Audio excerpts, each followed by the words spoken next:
Peace and wisdom, wise Sala speaking. Today I'm going to be reading from the Mahabharata and explaining Yuga cycles.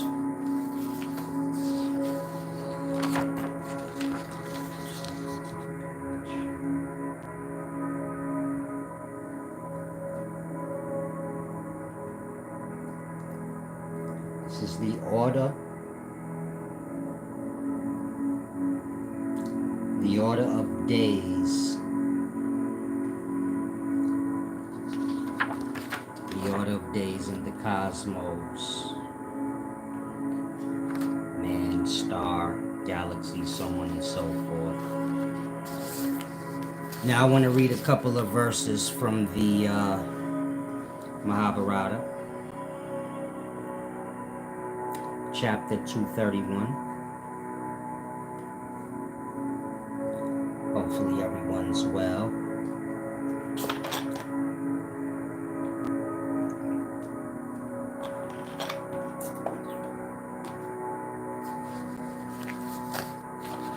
Can I get a sound check, please, before I begin? Like I said, I'm going to be reading from the Mahabharata, chapter 231. This is the chapter that speaks of Yuga cycles. I want to explain the orders of time.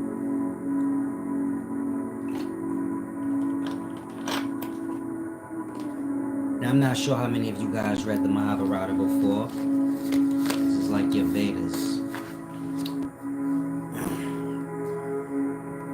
I'm just waiting on the sound check. One of you guys let me know if I'm clear. Or do I need to turn down the music?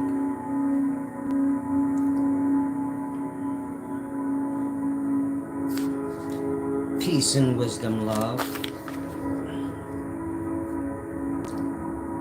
Now I'm going to read the first couple of paragraphs. And then I'm going to get down to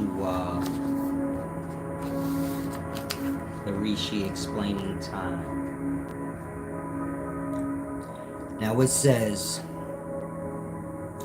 Yudhishthira said, I desire, O thou of Kuru's race, to know what the origin and what the end is of all creatures.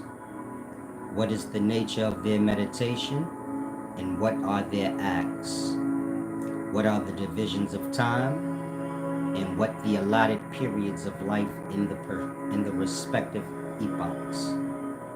I desire also to know in full the truth about the genesis and the conduct of the world, the origin of creatures into the world, and the manner of their going on, indeed whence their creation and destruction.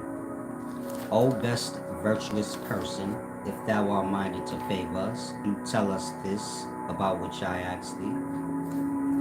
Now I'm going to skip down to where he's answered. It says, only Brahma, which is without beginning and without end, unborn, blazing with effulgence, above decay, immutable, indestructible, inconceivable, and transcending knowledge, exists before the creation. Now listen. The rishis measuring time have named particular portions by particular names. 5 and 10 winks of the eye make what is called a kashta. 30 kashtas would make what is called a kala. You see how cold blood the rishi is? The young man asked him about time.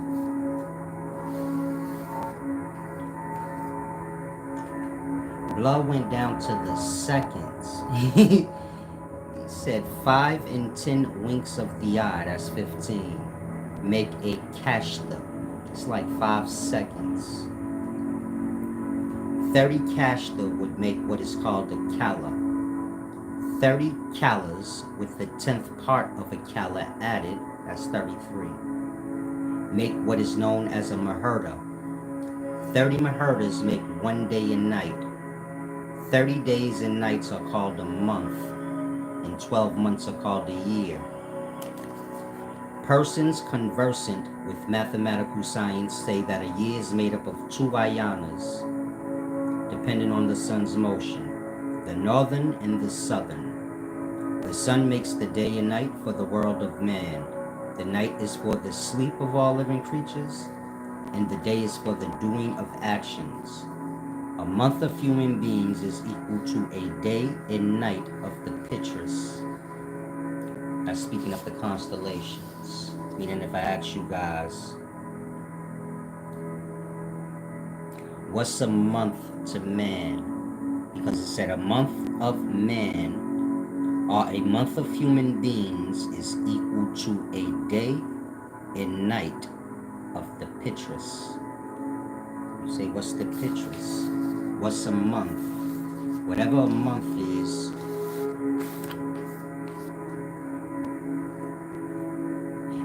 1 day. Now, months are the constellations, so a Pitras is the constellations. It's saying the constellations, one of their days is equal to 30 days, or a month of man's time. Now, it says that division, as regards the Pitras, consists in this time. The lighted fortnight of men is their day, which is for the doing of acts. And the dark fortnight is their night for sleep. A year of human beings is equal to a day and night of the gods. The division, as regards the gods, consists in this. The half year for which the sun travels from the vernal to the autumnal equinox is the day of the deities, and the half year for which the sun travels from the latter to the former is their night.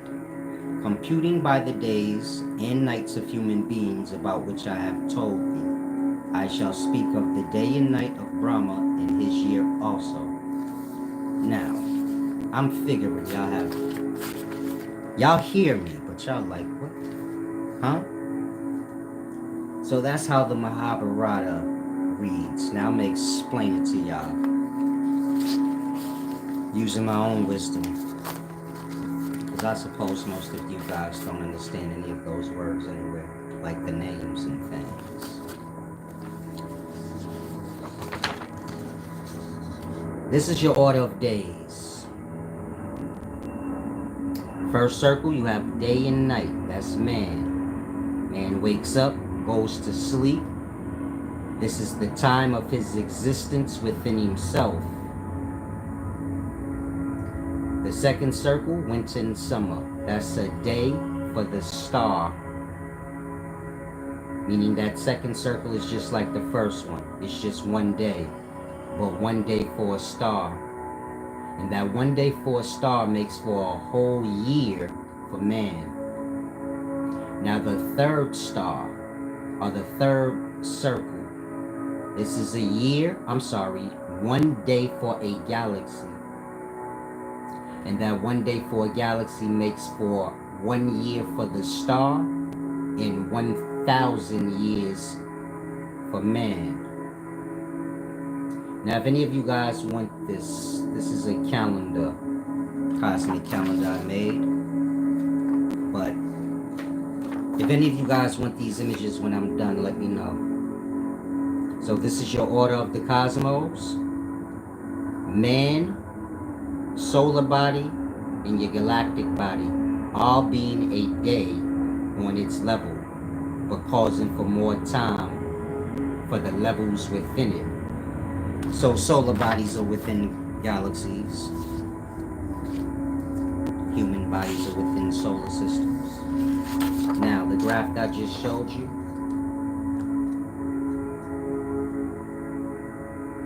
it's the same. The first circle is man in the 4 parts of his day. The second circle is the solar body in the 4 parts of its day. And the last circle is the galaxy's day, or the 4 parts of the galaxy's day.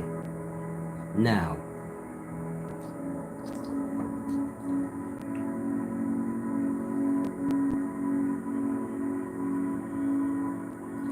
morning, afternoon, let me start here. These are all days, are yugas, meaning most people view a yuga cycle as the Krita or Satya Yuga, Treta Yuga, Dwapar Yuga, and Kali Yuga. And most people know it as that. 4 yuga cycles that repeat constantly. A yuga cycle is just one cycle of time that consists of 4 parts. So a day has a morning, afternoon, evening, and night. That's a yuga. A solar body has a morning, afternoon, evening, and night. But for man, that's a whole year. A summer, spring, winter, and fall for him. But a yuga. Then the last circle, of course, you have a yuga, which is a day for the galaxy. A Satya, Treta, Dwapara, and a Kali. Kali, winter and night is all the same thing on different scales of existence. So you have this chart that's helping you to grasp what a yuga is and the difference in time. So day, man is a day, the star is a day. This is a deity. The galaxy is a deity. And here's the orders of their day. So a galaxy's day is no different than man. Morning, afternoon, evening, night. But from the perspective of man, you get it? That's like great morning, great afternoon, great evening, great night. Of course, a star is a deity or a day, and its day makes for a year for man. So from man's perspective, a star's day is a year, and a galaxy's day makes for 1,000 years. It's like a 1 to the 3rd power thing. Now, I'm going to show you this image with all the circles separate so you can get a better perspective. If y'all grasping, let me know. Maybe I need to explain it different. This is the last circle I just showed you, but all the circles separate. Now you have a day for man, a day for the star, a day for the galaxy, and a day for the universe. That would be Brahma. Now, each yuga cycle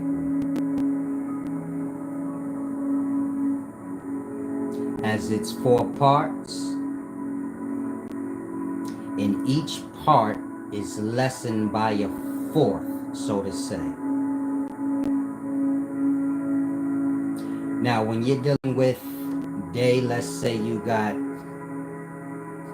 I have it how I have it, but the day is split up into 6-hour parts, but truly it's probably like 7 hours for spring, 6.5 for afternoon,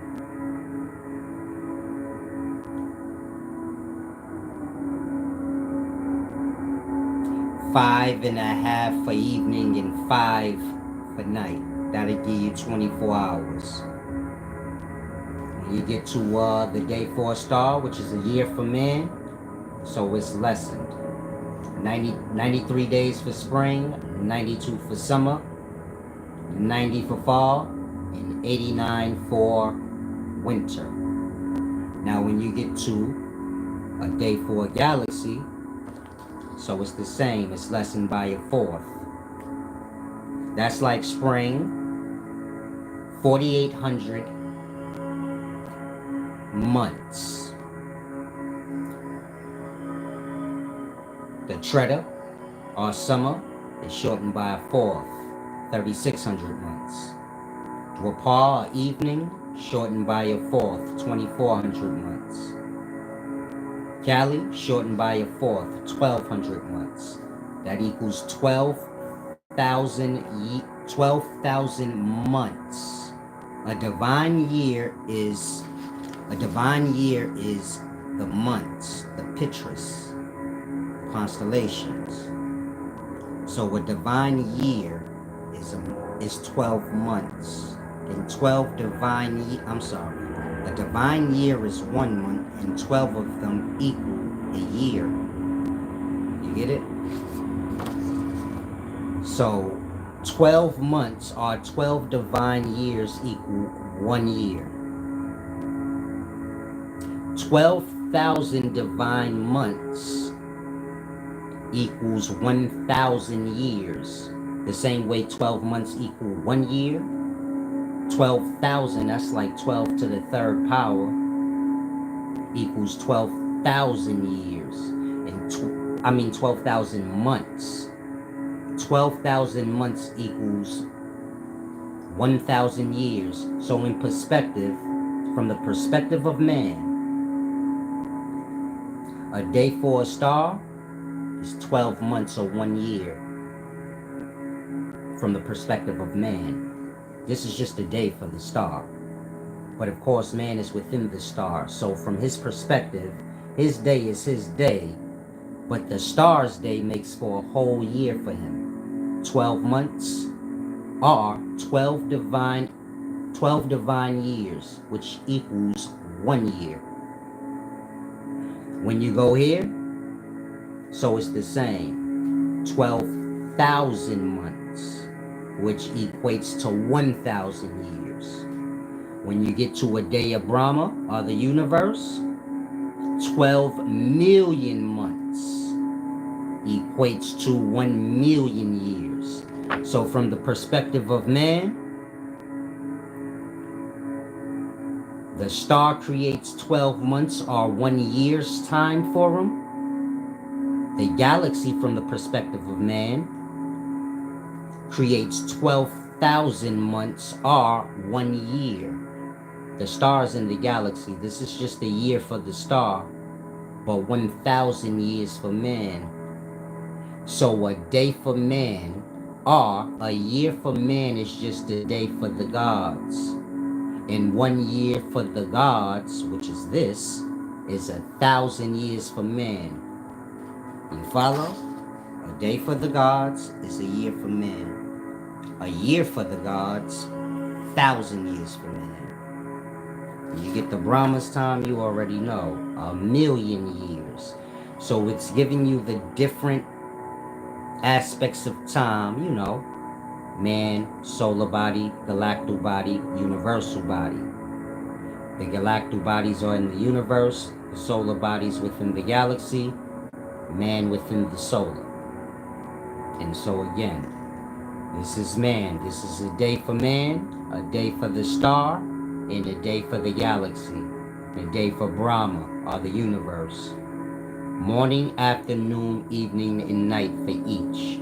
So this is just morning, afternoon, evening, and night for the star. But that morning creates a whole spring for man. That afternoon creates a whole summer for man. That evening creates a whole fall. That night creates a whole winter. You follow? Now, a year for a star is a day for the galaxy. But from the perspective of man, Satya's like summer. You get it? And so,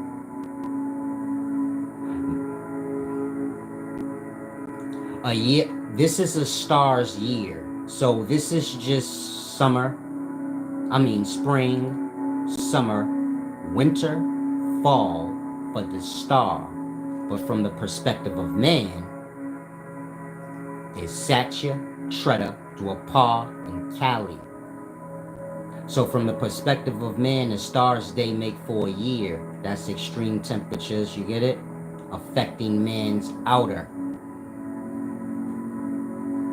When you get to this extreme spring, summer, fall, and winter, which is a day for the galaxy, it creates, an effect on man's character because it's longer. Meaning, winter's only 90 days. But if y'all witnessed the true winter, of course we live in the cities, but if y'all had to hunt for y'all food and things like that, when winter time comes, it'll get a little scarce. You'll see a lot of people not making it through the winter. A lot of people killing each other. You get my point? But this is only a 90-day thing. Spring will come, food will start to blossom, and you get it? But this will be your orders every winter. Y'all will kind of start starving out. And so survival of the fittest. That's how it kind of is in the forest. And so winter's coming right now. Y'all will be scavenging up what y'all can. But when we get deep in the winter, you'll see a lot of people probably losing their moral values. They gotta feed their babies. But that's only 90 days. Now when you're talking in terms of Cali, that's 120 years of winter. But we speak in a galactic winter from the perspective of man. It's just night for the galaxy and winter for the star. So this is Kali Yuga, our winter. 1,200 divine months are years. 1,200 divine years is basically 1,200 months. A month is a divine year. So 1,200 divine months are years equals 1,200 months are 120 years. And this is just winter for the star, meaning this is the galactic body and it's day. It's morning, afternoon, evening, and night, but it makes for a whole year for the star. And this Kali, or this night, which is just winter for the star, makes for a Kali for us, which is 120 years of a galactic winter, or the star just going through its winter. 90 days for it makes for 120 years for us. And so when our star is going through its winter, we're going through a Kali. This is when, the moral conduct of man will begin to drop. Now, hopefully y'all following. Are y'all following? Because this is a little hard. But this is a day for men. When you're dealing with yugas, each yuga cycle, meaning each of the 4 parts, have a sunrise and a sunset. Now this is a day, and so one day has a sunrise and a sunset. Now, when you get to the Stars Day, according to the Mahabharata, each portion of the Yuga has a sunrise and a sunset. Remember, fall is 90 days. Days. A day has a sunrise and a sunset. So look at it like when fall comes in, you have the rising of fall and the setting of fall, and then the rising of winter and the setting of winter, the rising of spring and the setting of spring, the rising of summer and the setting of summer. And so when you're dealing with the Mahabharata and the Yuga cycles, each part or Yuga cycle has a Yuga proper, which is its time, and then it has its sunset and its sunrise. You follow? So look at it in the time of our day. Our day is 24 hours.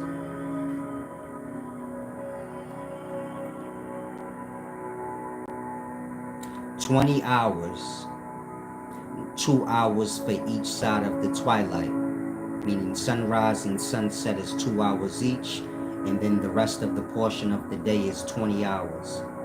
That's like the Yuga proper, the 20 hours, and then you have the Yuga sunset and the Yuga sunrise. Now, when you're dealing with a Yuga. So in perspective, this is a day, this is a year, this is a Yuga, but it's all the same. And of course, this is a day for Brahma. Now, when you get to this,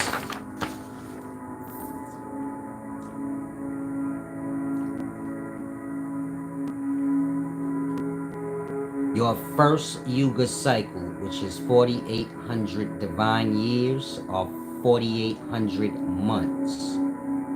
It has a sunrise, the Yuga proper, and then the Yuga setting. The Yuga itself is 4,000 years. The sunrise of the Yuga is 400 years, and the sunset is 400 years. So it's the same with the Treta. The Treta is 3,000 years. 300 years sunrise, 300 years for the set, equals 3,600. So basically you're taking away a 10th part. When you get to the Dwapar, 2,400 divine years or 2,400 months. 2,000 years is the proper, meaning the time span of the thing. And it has a 200-year sunrise and a 200-year sunset. Now let me give you a reference, meaning that's how the Yugas work. I'm giving you the time. Now,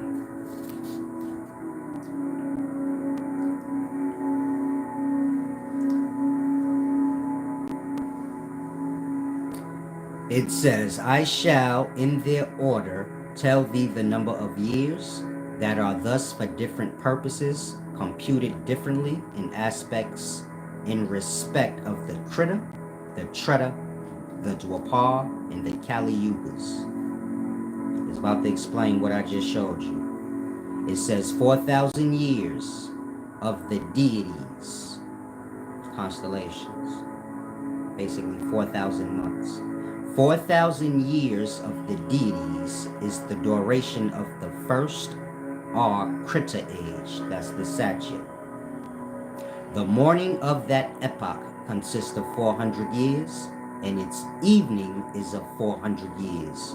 The total duration thereof of the Krita Yuga is 4,800 years of the deities. You follow? Again, 4,000 years of the deities is the duration of the first Yuga. The morning, that's the rise, of that epoch consists of 400 years. So we're saying the rising of that first Yuga is 400 years, and its evening or its setting is 400 years. That makes 4,000 plus 400 plus 400. 4,800 divine years or 4,800 months. As regard the other yugas, the duration of each gradually decreases by a quarter in respect of both the substantive period with the conjoining portions and the conjoining portion itself. Thus the duration of the Treta is, this is the second one, is 3,000 years, and its morning extends for 300 years, and its evening for 300. The duration of the Dwapara is 2,000 years, and its morning extends for 200 years, and its evening also for 200 years. The duration of the Kali is 1,000 years, and its morning extends for 100 years, and its evening for 100. It's 1,200. Divine years are 1,200 months. These periods always sustain the never-ending and eternal worlds. They who are conversant with Brahma, O child, regard this as immutable Brahma. In the Krita age, all the duties exist in their entirety, along with truth. No knowledge or object came to men of that age through unrighteous or forbidden means. And I told y'all the path to wisdom is balance and honor. So it's saying during the first Yuga, nothing came to man through unrighteousness. You follow? Meaning the only way he got anything was if he was solid. In the other yugas, duty ordained in the Vedas is seen to gradually decline by a quarter in each. So it's saying that first yuga, men solid, 100%. From there, it's going to drop a quarter, just like the time drops a quarter. So this is the first one, it's 4,800 divine years or 4,800 months. The next one drops by a quarter, it's 3,600 months, or 3,600 divine years. And so the next drops by a quarter, 2,400 divine years or 2,400 months, and so on. Now let me finish reading. That's what it was explaining. But if you don't have this scale or that understanding, you wouldn't really know what they're saying. Now, it says, in the other yugas, duty ordained in the Vedas is seen to gradually decline by a quarter in each. Sinfulness grows in consequence of theft, untruth, and deception. In the Krita age, all persons are free from disease and crowned with success in respect of all their objects, and all live for 400 years. In the Treta, the period of life decreases by a quarter. So man go from living 400 years to 300 years, 200 years. You get it? If you say, damn, how I know when we in the Cali? When you in the Cali, man don't pass 100 years old. Now, according to how we live now, we say man could live to be 120, but you niggas ain't even barely making it to 50. In that, you say, okay, we might be like halfway through the Cali then. Because it say towards the end of the Cali, man don't even barely reach 33 years old. You follow? Some of y'all 30 right now. Like that, and this ain't no joke. Listen. It has also been heard by us that in the succeeding yugas, the words of the Vedas, the periods of life, the blessings uttered by Brahmanas, and the fruit of Vedic rites all decrease gradually. The duties set down for the Krita Yuga are of one kind. Those for the Treta are otherwise. Those for the Dwapara are different, and those for the Kali are otherwise. This is in accordance with that decline that marks every succeeding Yuga. In the Krita, penance occupies the foremost place. In the Treta, knowledge is foremost. In the Dwapara, sacrifice has been said to be the foremost. In the Kali Yuga, only gift is the one thing that has been laid down. Meaning the only gift is murder. So, you follow? They done. And according to y'all be like, we up 2 on the ops. That's how the Chicago boys talk when they kill each other. Again, those for the Dwapara are, I'm sorry. This is in accordance with that decline that marks every succeeding Yuga. In the Krita, penance occupies the foremost place. In the Treta, knowledge is foremost. In the Dwapara, sacrifice has been said to be the foremost. In the Kali Yuga, only gift is the one thing that has been laid down. Those for the Dwapara are different, and those for the Kali are otherwise. This is in accordance with that decline that marks every succeeding Yuga. Now, it says 1,000 such yugas compose a single day of Brahma. The same is the duration of Brahma's night. With the commencement of Brahma's day, the universe begins to start into life. During the period of universal dissolution, the Creator sleeps, having recourse to yoga and meditation. When we fall asleep, this is called meditation, yoga. And when we wake up, like a day of Brahma. So, it's a deep thing. When the period of slumber expires, he awakes. Brahma is the universe. One day of Brahma is a year for the galaxy.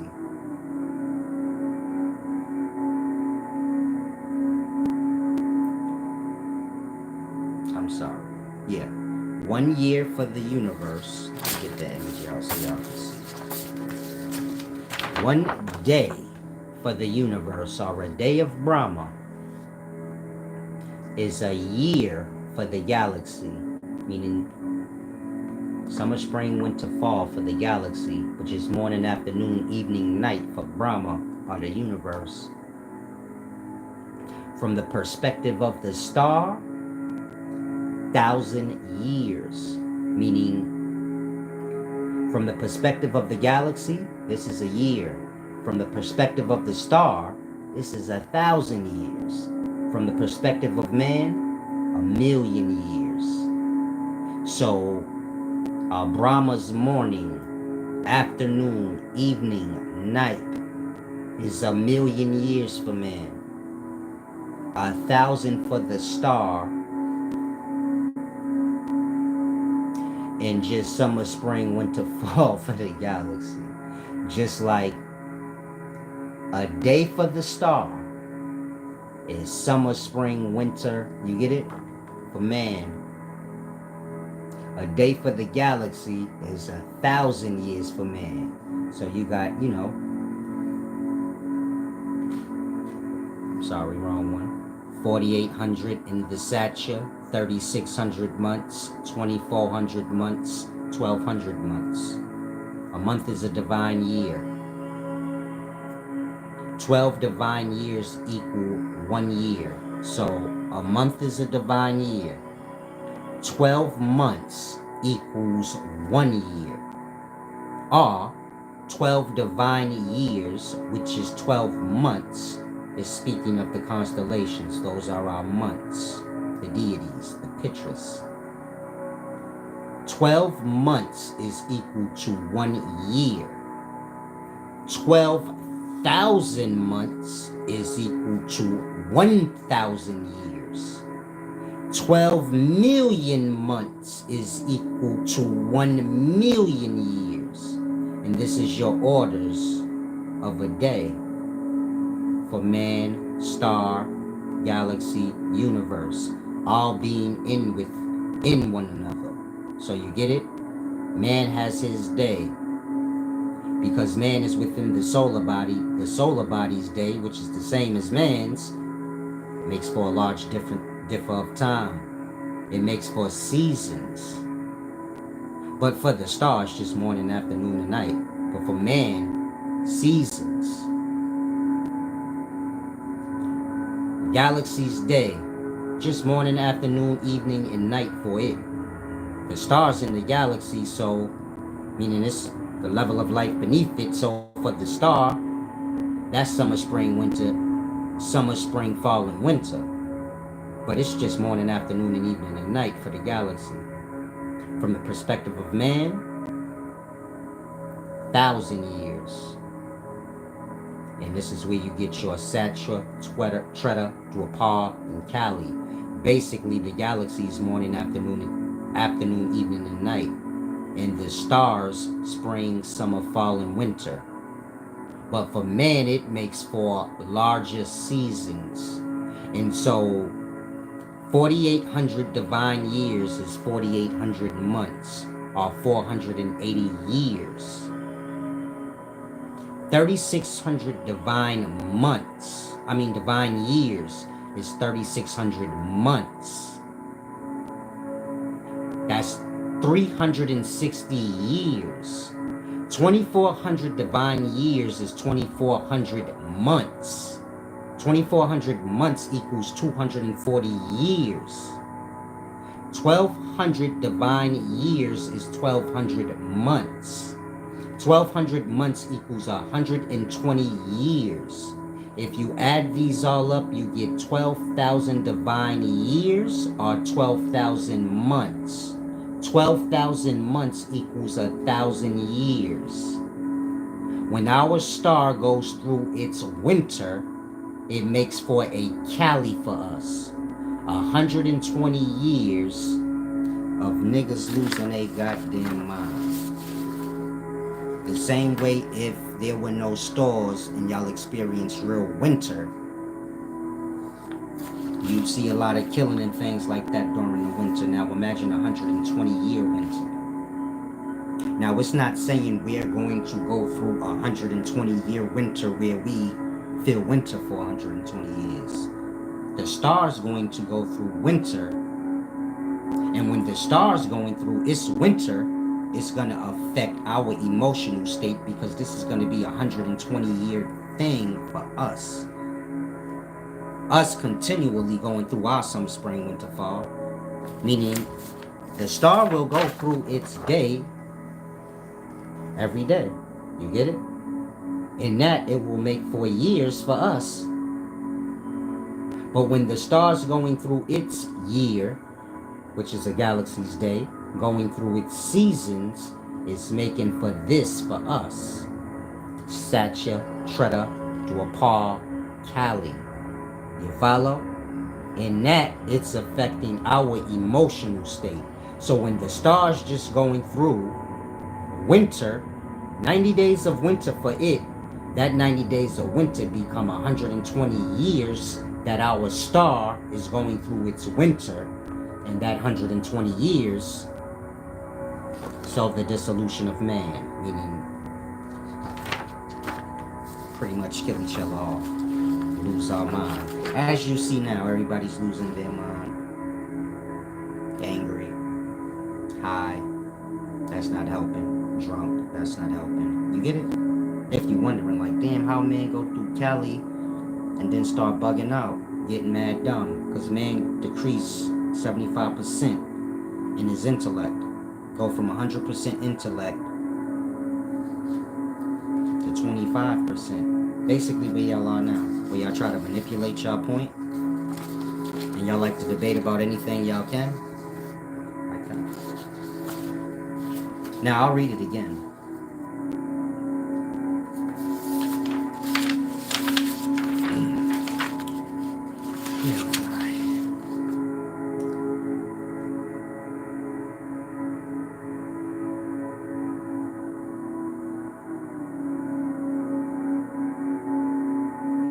It says, in the other yugas, duty ordained in the Vedas is seen to gradually decline by a quarter in each. Sinfulness grows in consequence of theft, untruth, deception. In the Krita age, this is the first yuga, meaning the first yuga, which is 4,800 divine years or 4,800 months. 480 years for us. It says, in the Krita age, the first yuga, all persons are free from disease and crowned with success and respect of all their objects. Meaning, nobody's stealing from anybody else. And all live for 400 years. So it's saying during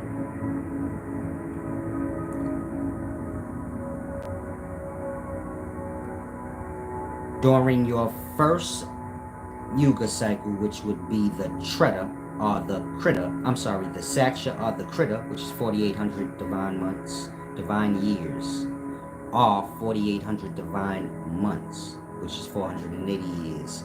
It's saying during that time of man lived 400 years.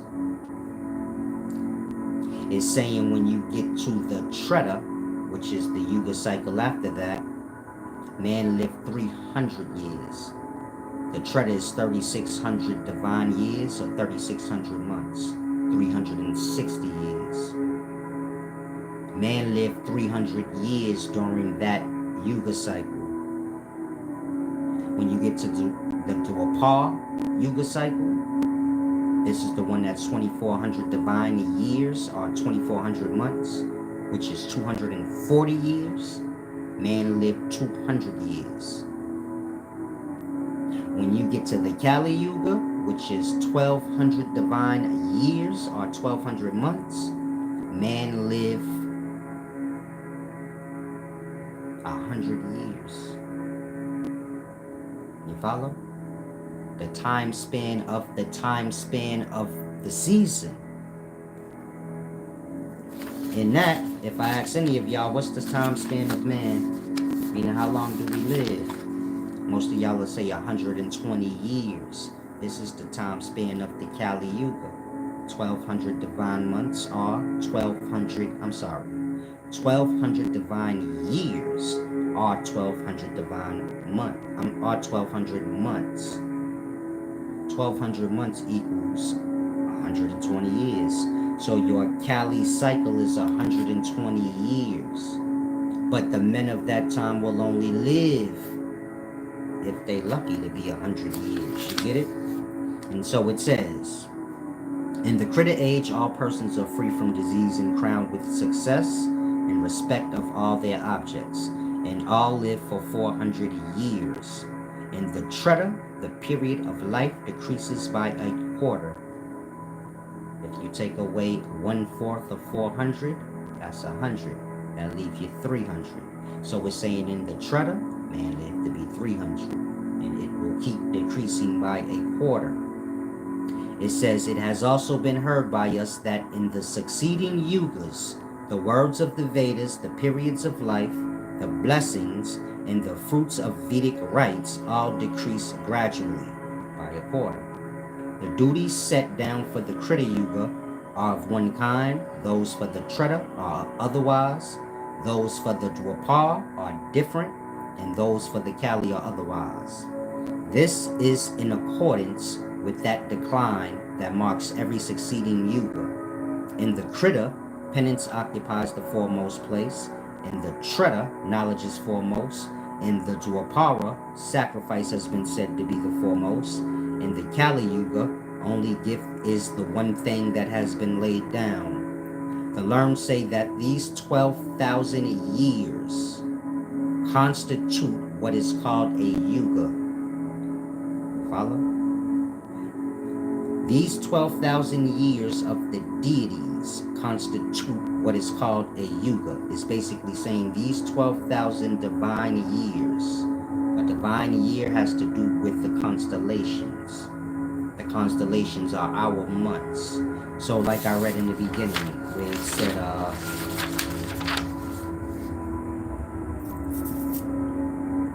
a month of human beings is equal to a day and night of the Pitras. The constellations are our months. It's saying one day for the constellation is 30 days or a month for man. Those are your divine years. You follow? So if it says 12,000 divine years, it's basically saying 12,000 months. And you have to do, translate 12,000 months over to years, which will give you 1,000 years. So it's like a third power thing. 12 months equals 1 year. If you add 3 zeros to 12, you get 12,000 months equals 1,000 years. 1 to the third power.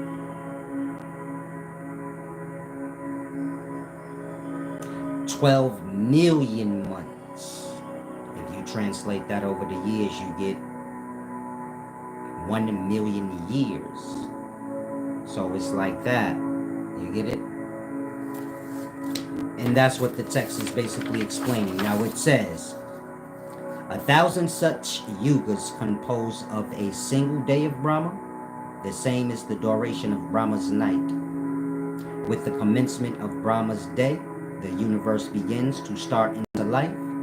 During the period of universal dissolution, the Creator sleeps, having recourse to yoga meditation. When the period of slumber expires, he awakes. That then which a Brahmin's day extends for 1,000 yugas. You follow? This is a day. I'm sorry, a day, a year, a yuga. A yuga is 12,000 divine years or 12,000 months. That equals 1,000 years from the perspective of man. It says, that then which is Brahman's day extends for 1,000 such yugas. This is Brahma, the universe. A day is saying 1,000 of these. Remember, a day for the galaxy is 1,000 years for man. It say 1,000 yugas is just a day for Brahma. You get it? A yuga is 1,000 years, 12,000 divine months. 12,000 divine years are 12,000 months. 12,000 months equals 1,000 years. 1,000 times 1,000 is 1,000,000 years. It's saying 1,000,000 years is just one day for the universal body. The universal body being Brahma. And so do you get it? But they go deeper than that. They say 1,000,000 years is just the day, the kalpa of Brahma. And 1,000 being the night. This is the death. Now, Brahma has the same cycle as man, meaning Brahma has 360 day years and about 100 of them. So like I said, it's all a day for the deity, meaning a day for man is 24 hours. You follow? 12 hours of night and 12 hours of day. And man live about 100 years or so. So he did that about a bunch of times. Now, so it's the same with the star. 24-hour day. But that make for a whole 12 months or a year for man. You follow? Same with the galaxy. Just a day. But that make for a whole year for the star and 1,000 years for man. Universal body of Brahma. Just a day. But that make for summer, spring, winter, fall for the galaxy. Meaning this day, morning, afternoon, evening, night, make for summer, spring, winter, fall for the galaxy. And make for 1,000 years. Meaning I just make for a year for the galaxy. But 1,000 for the star and 1,000,000 for man.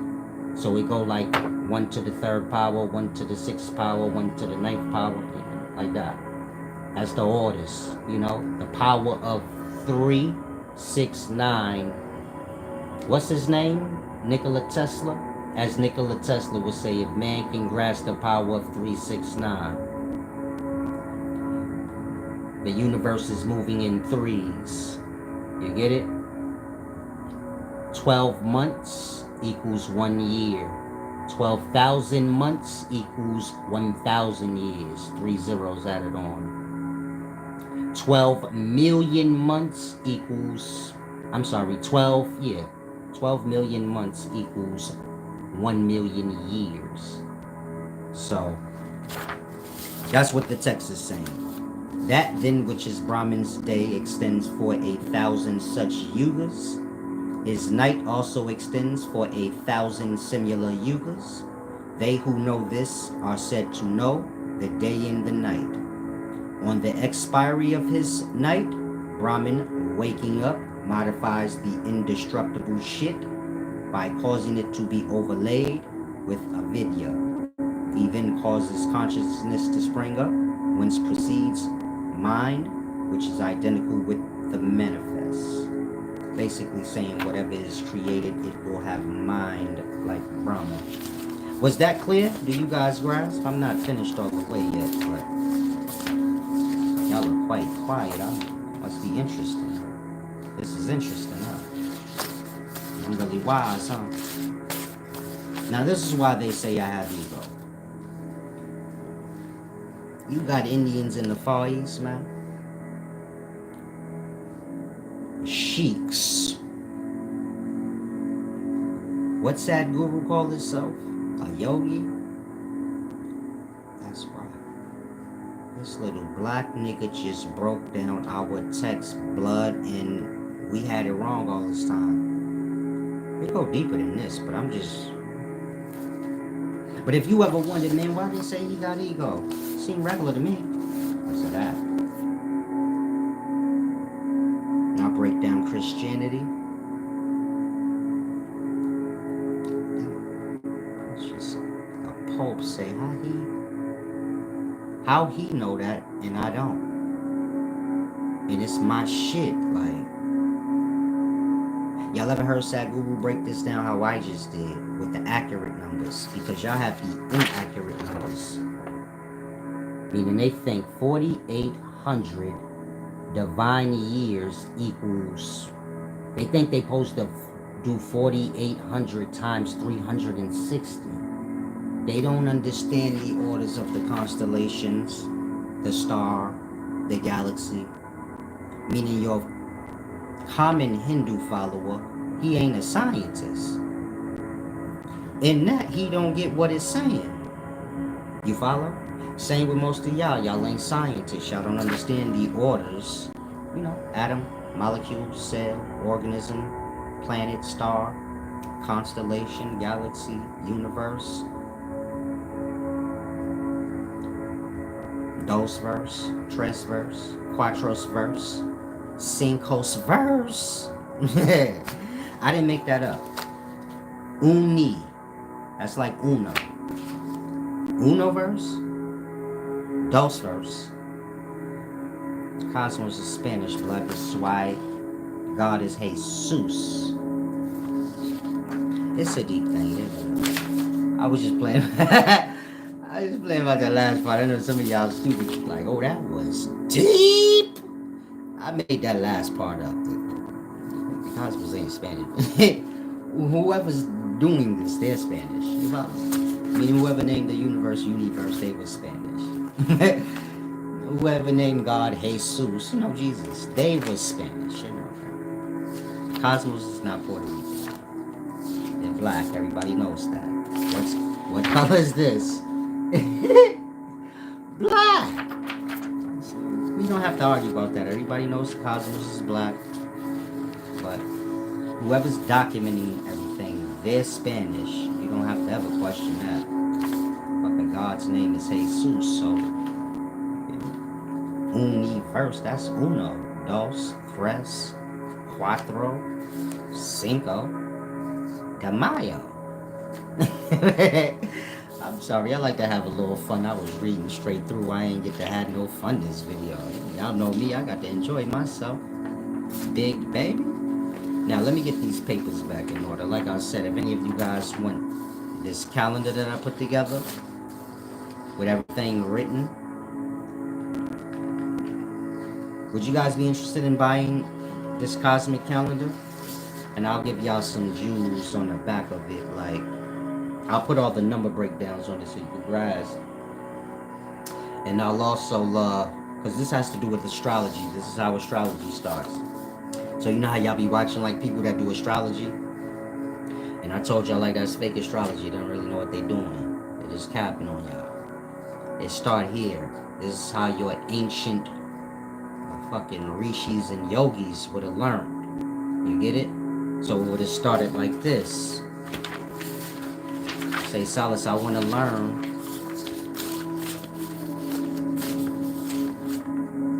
real astrology and numerology, and you get it? Divination. I want to be able to tell people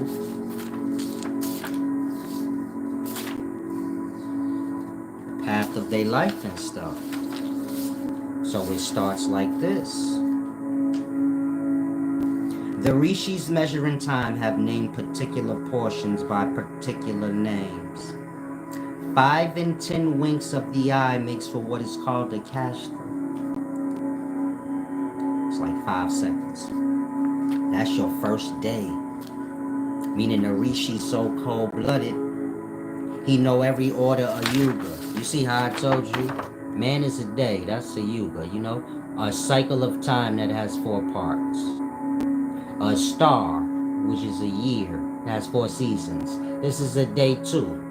Meaning the solar body's a day, man is a day, the galaxy is a day, and the universe is a day. All being the same thing on different levels of life. And they all have their morning, afternoon, evening, and night, but in correlation to one another, it makes for a lot of time. You follow? Now, blood went to seconds. He said 5 in 10 winks of the eye is a kashta.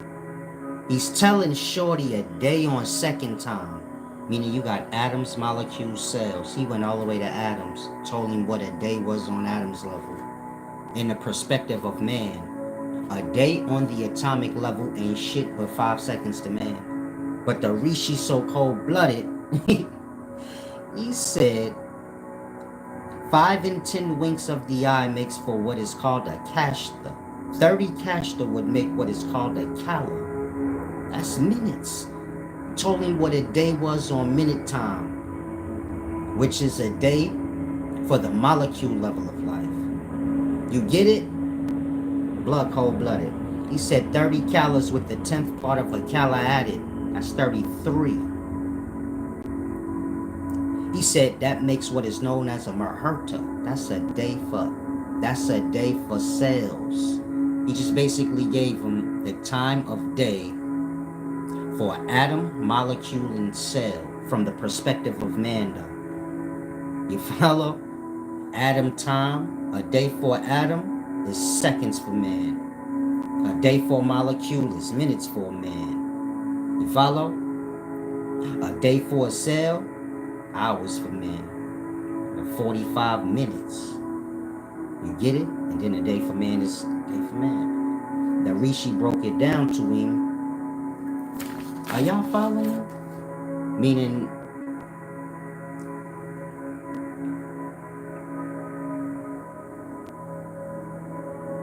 these whole Far East motherfuckers, excuse my language, cold-blooded. None of y'all could have did that. I could have did that, but well, I've already did that in my past videos. But you get my point. This is not about me. I'm just trying to make a point. He did this before they had numbers. He's like 5 winks. Blood is cold-blooded. I don't think y'all get it. Imagine if we didn't have like number system. So you asking me like, how does this work? How time work? Nigga, we ain't even got no numbers for me to explain it to you. Like that. He's explaining it to him with things he got. Wink your eye 5 times while he count. Wink your eye 15 times while he counted. You get it? That's like 5 seconds. Like that. He's breaking it down to Shorty before. This is before time itself. He's explaining time before. Blood is explaining time before time even came yet. You follow? Meaning the Far East dudes is cold-blooded. Whoever wrote this shit back in the day,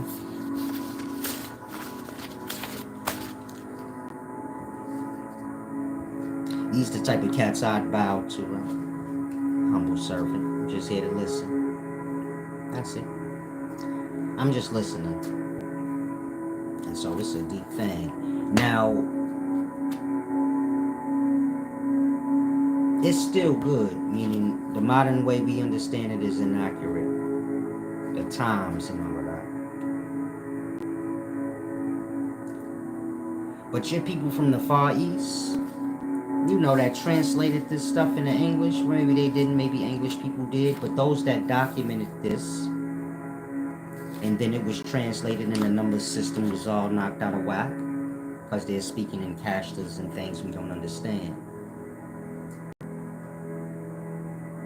Even though they got the number system wrong and everything, you see how I explained it and I straightened everything out?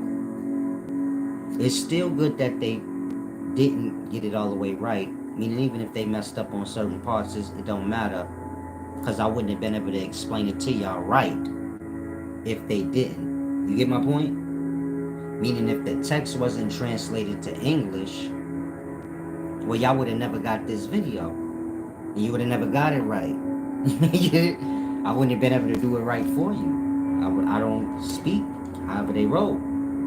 You follow? And so in translation, the numbers got a little knocked out of whack. I don't know if they know it how I know it in India. And we just got the numbers out of whack, but they still know it accurately like how I explained. Or maybe they got the numbers out of whack too. Meaning maybe they modernized and we on a one world system, so they probably got it the wrong way like us. But however you cut it,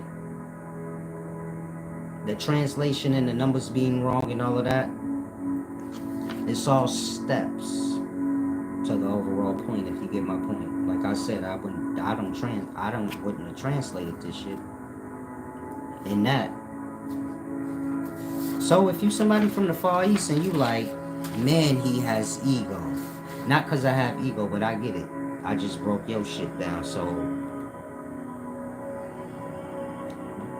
that's what make one to have ego in the worlds of wisdom. Like if I outdo you in your own shit. It's like two wise men playing chess. Once I checkmate you, you say, ooh, you got ego. That means you lost it. Yeah. This is not for, people that's not really wise. Y'all just supposed to fight. Like, if you lose, then you just do what y'all do. Fuck you, motherfucker, I should deck you. Your mama ain't shit. And start a fight with them because you lost. When wise men lose, they're too smart. What I look like rolling on the floor, big baby? So if I'm having a debate with a wise man, my caliber of wisdom, like one of these old school niggas, they dead already though. That's why I say I'm the wisest man alive. If they beat me, I can't deck them. So I'll be like, man, he has ego. Man, he has ego. He didn't do anything. He just bust my ass in my wisdom. But do you get it? There is nothing else to have ego. Are y'all following what I'm saying? Or are y'all kind of lost? I'm saying overall, amongst the wise, not people y'all know. Well, y'all know me. Amongst the wise, you having better shoes than me ain't gonna make me feel like you got ego. You get it? You having more authority than me ain't gonna make me feel like you have ego, because that would never happen amongst the wise. You get it? One amongst the other. Wise live on balance. Well, that would never happen anyway. In that, you get it? Wise men ain't moving on their emotional state, so wise men don't have no need to call anybody that they got ego. Except for wisdom. You get it? Meaning there's nothing else that a wise man would become butthurt on to say you have ego, except wisdom. Anything else he don't care. You get it? You could look better than him, dress better, have more shit. He wouldn't care. It's not gonna spark no envy in him, because envy and ego tied together. Somebody say somebody got ego, well, you get it? There's a little envy there. Even if it's true or not, whatever the case may be, they tied in, they locked in. It's the balance of life.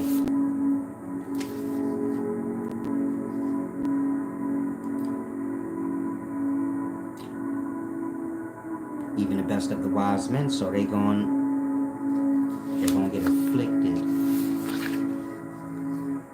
if you bust their ass in deep scholarship. And so I suppose that's the ending thing that, when they say you have to conquer the ego, it's speaking like that. Wise men are at the pinnacles of their ego. To have a divine level of wisdom is to challenge the natures of life. I'm debating with nature for this knowledge that I got. I'm winning though. You get it? This is ego. Meaning my being as wise as I am, Just that is ego. You follow?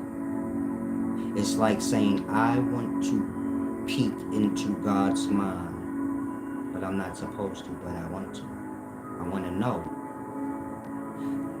Like Like the young man said, I desire, O thou of Kuru's race, to know what the origins of man and everything is. So this is like me, fucking with God's mind. I want to know everything.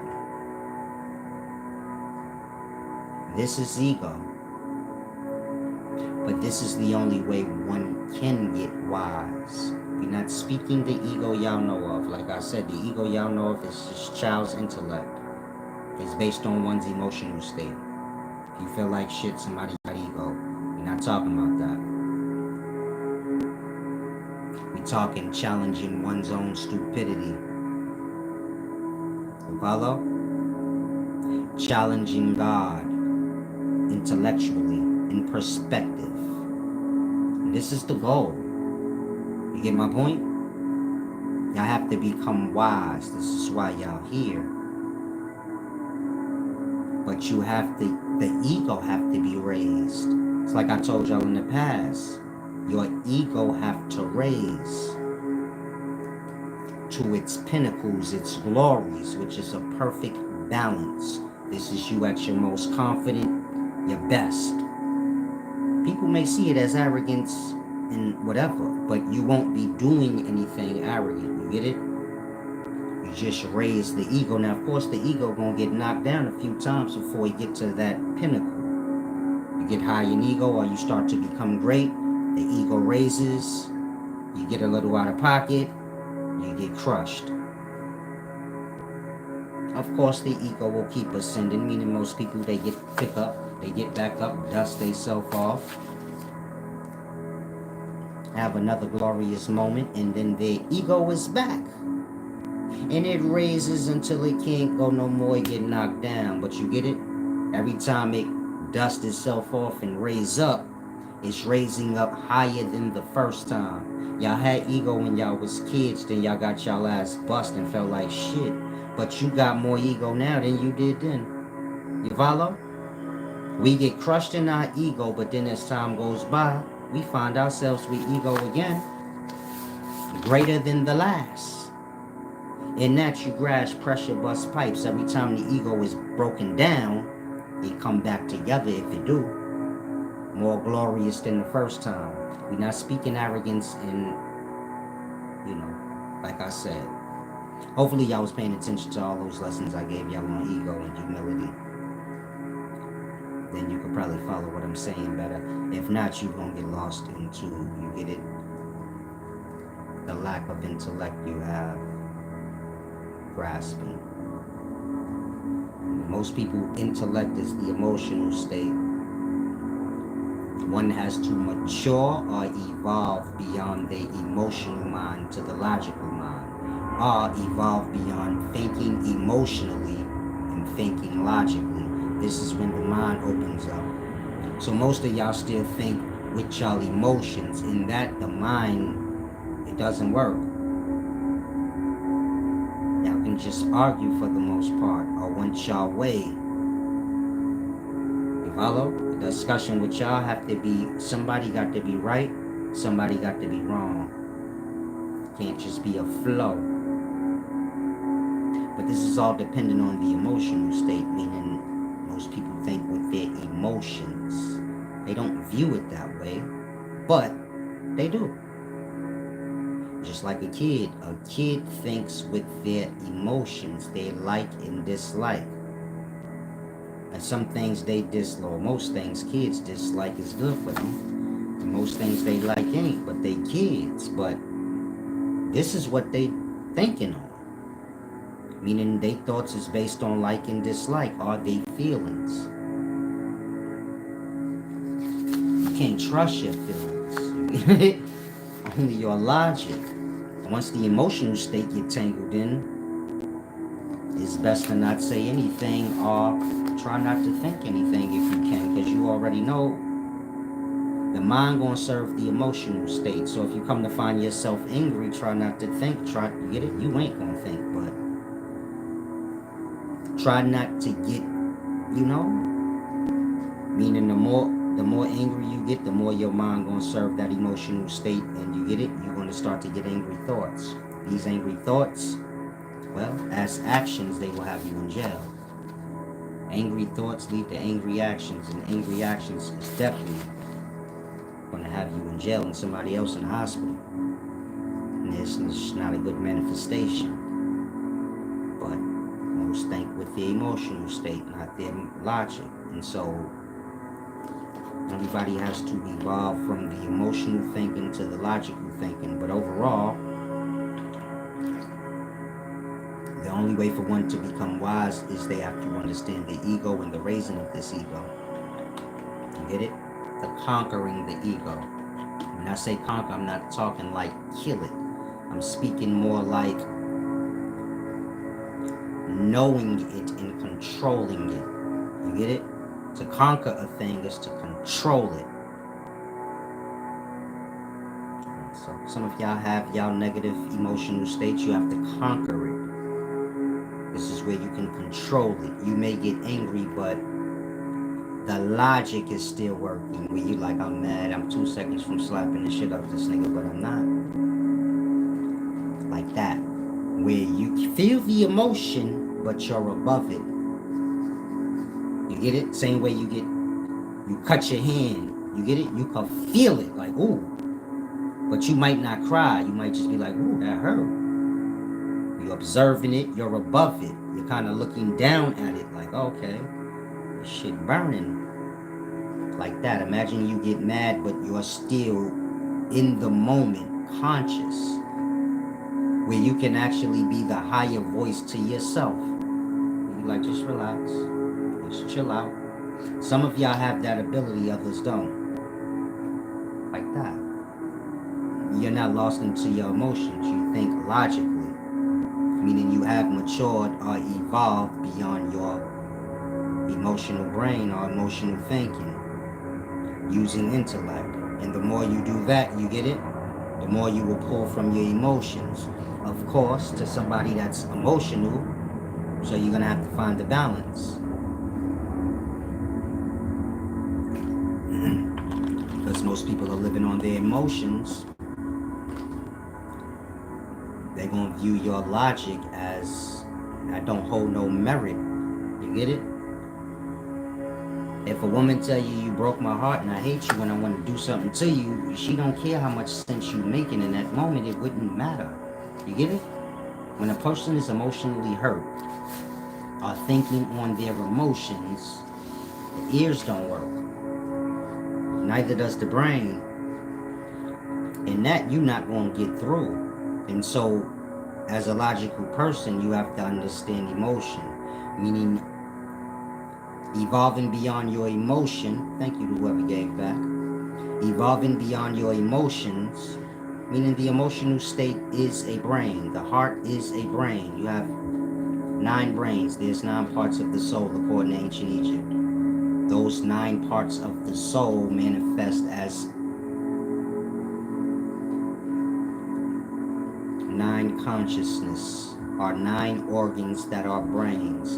Now, of course, y'all don't control y'all inner organs, meaning y'all don't make your heart beat. It beats on its own accord. It has its own brain.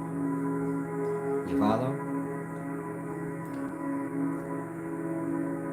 Y'all don't make y'all lungs work. It works on its own accord. It has its own brain. Y'all control the outer exterior of the body. But the internal organs, they control themselves. You don't control your bowels. You just release them when they finish controlling the orders how they do. You get it? In that, your internal organs are brains. Your heart is a brain if it knows to beat. When you run, it knows what to do to kind of last. Same with your lungs. They know what to do. Y'all don't know what to do. Like that.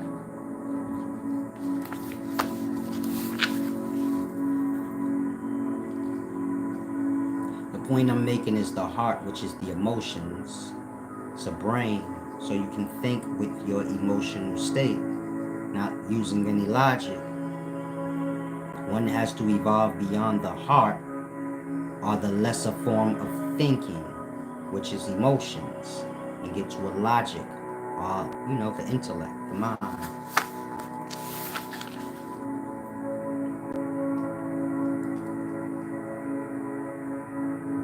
And of course, over time, the point I was making was you guys have to rate. Well, y'all don't have to.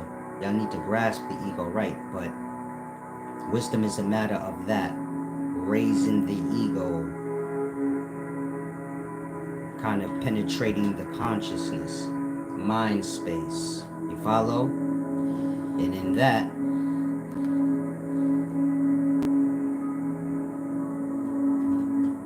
it's like challenging God or the creator, the mind. But like I said, we're supposed to do that. It's about the bar being raised. But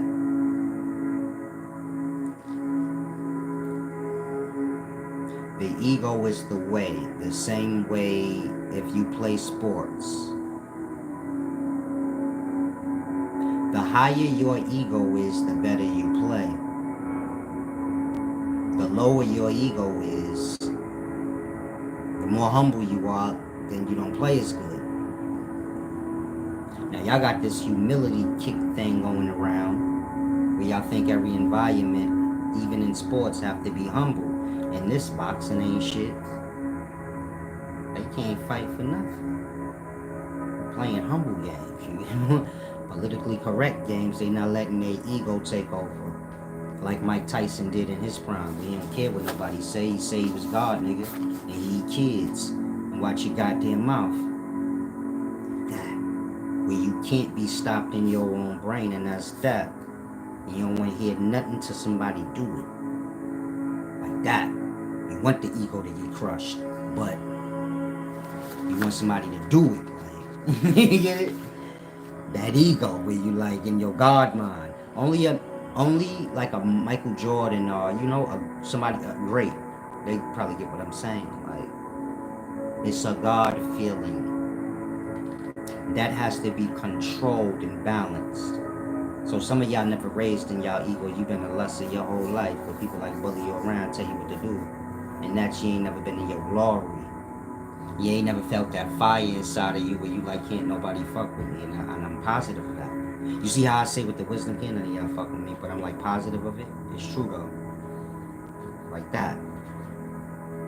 But I'm balanced, so you see how I say it regular, like y'all can't fuck with me, but y'all welcome to try it. But I ain't really hyped up about it because I already know I dust y'all off. The ego have to be balanced out like that. You follow? Where you raise to, it's hard to explain, but like I said, if you're somebody that plays sports before, like a Michael Jordan, a Mike Tyson, even some boxers, they have their moment in the ring where it overcome them. It's a feeling, meaning when you penetrate the ego, like I said, most of y'all don't understand the ego and the teachings of the ego. Before you can kill the ego, you got to raise it.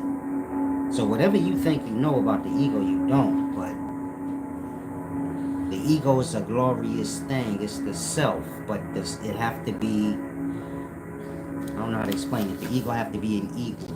It have to fly high, but it can't just go straight up. You follow? The ego have to soar. You have to find your balance. But if you like an athlete or something, so you've had your moments where you felt that force come over you. Maybe you a rapper or singing, you was performing and that force came over you. Where you felt like God, like you get it? I'll fly right now on you niggas type shit. It's supposed to stay with you and then you have to level it out. But if you like an athlete or somebody, you know what I mean. This have nothing to do with anybody else. It's a self thing. Maybe Lil Wayne, he a rapper, he got on stage one night and he felt it. Like, I'm the best alive, nobody, you get it? Can fuck with me. It's like an awakening, like, hold on, I'm the best, blah. And I stand on that. So if you ask Lil Wayne who the best rapper alive, he gonna say it like how I say I'm the best. Like, okay, whatever. I'm the best though. You get it? Meaning Lil Wayne been sawing in his ego so long, it done balanced out. He don't care who y'all say the best at whatever. But y'all know if you ask him what he gonna say. 98% of y'all not gonna challenge him. Meaning Jay-Z and none of these people gonna challenge Lil Wayne. Y'all know that. But it sound good for conversation.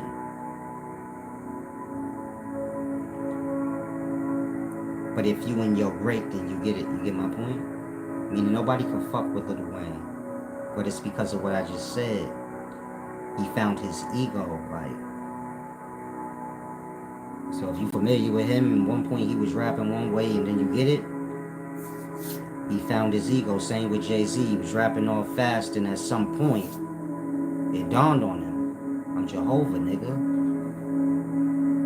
This how I go. Take my time. You get it?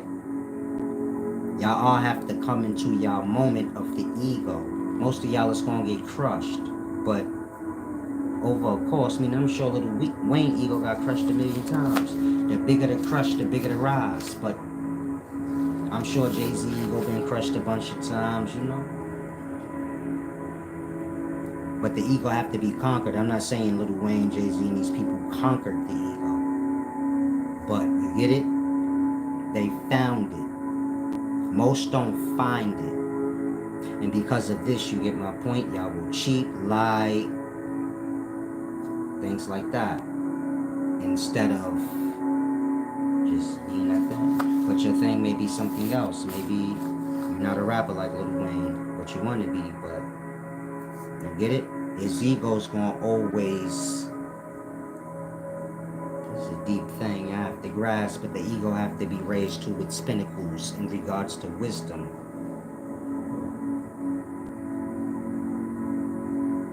This is where true ego lies. So Lil Wayne being the best rapper don't mean nothing in regards to ego.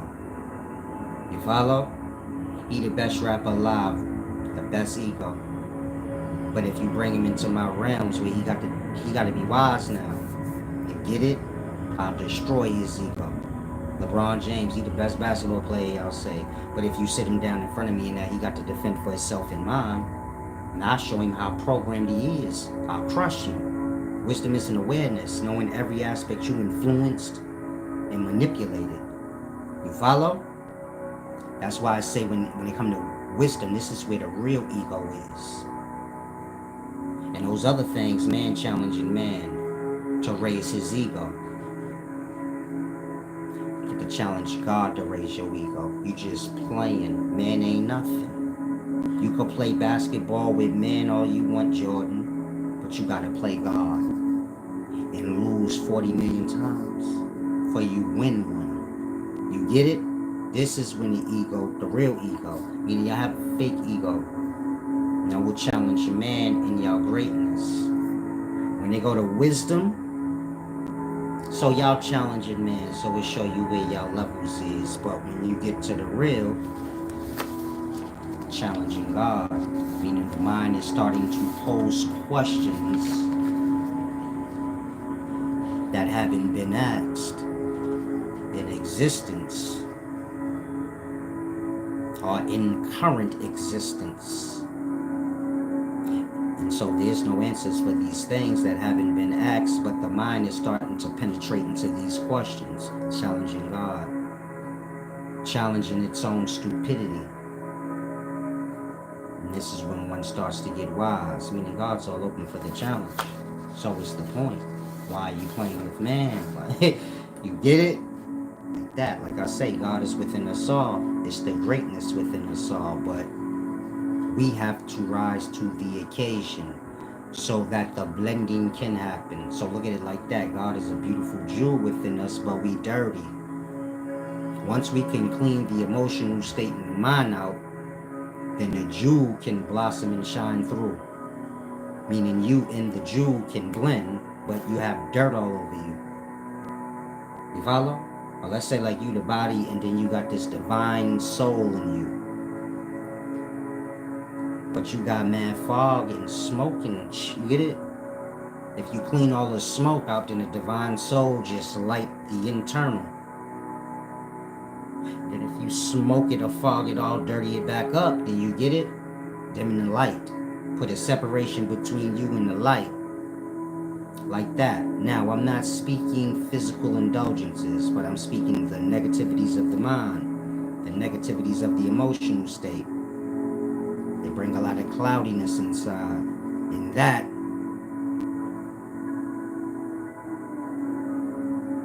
you can't challenge intellect, this being God, consciousness.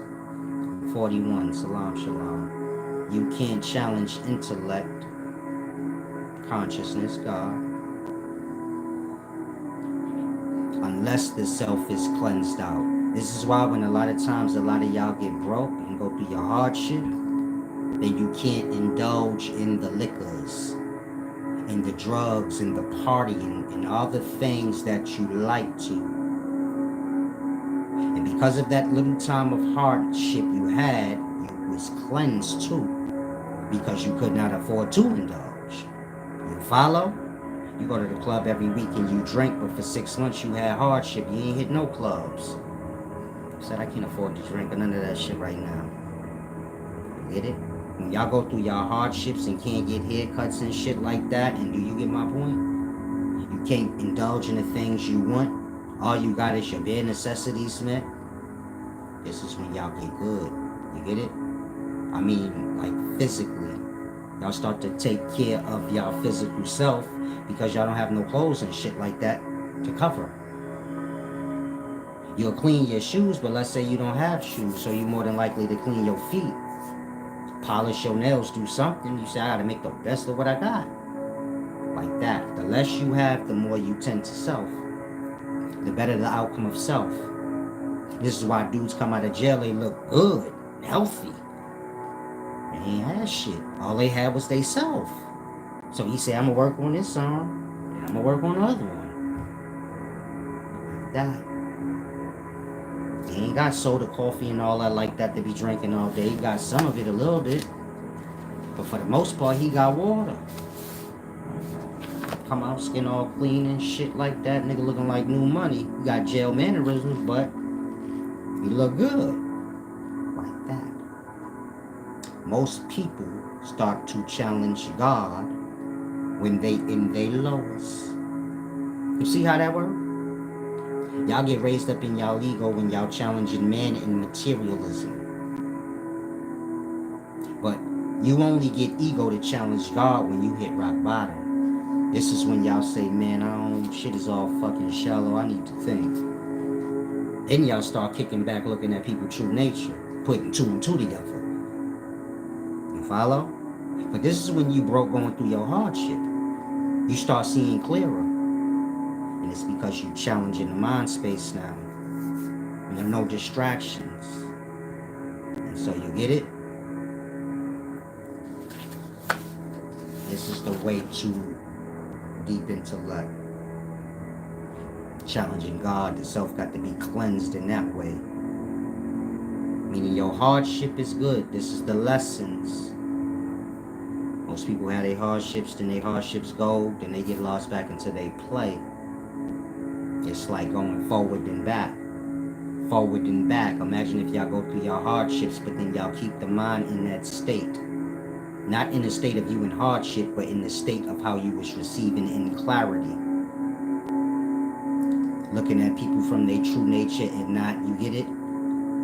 Playing games, which is self-buying, motherfuckers, because that's what we do when we got an abundance. We buy people. We know people gonna say whatever we want them to say, and they gonna like us and all of that when we buying them. But when you don't got it, then you get to see the truth. Now, how many people get back on their feet, but then stay in that truth? So I ain't gonna get lost in my ego this time. I pay attention. You see how I tell y'all, man, when I make money, I use it for time. Like that. Blood raised in the ego. But that nigga ain't going and stunting on y'all ego. His ego stay balanced when he remember to fall. Say, nah, I'ma stretch this shit out. I ain't gonna be in nobody's workplace. Fuck that. Enough money coming through if you stretch it out. Like that. coming out of the hardship, but still having the mind, you get it, balanced there and on the coming forward. You can't get lost in the hardship, preparing for it, but you get it, balance. Not forgetting your hardship so you don't repeat it, and never getting so ahead into the things you want in your coming up that you become ungrateful for where you are. You get my point? Because all there is the present moment.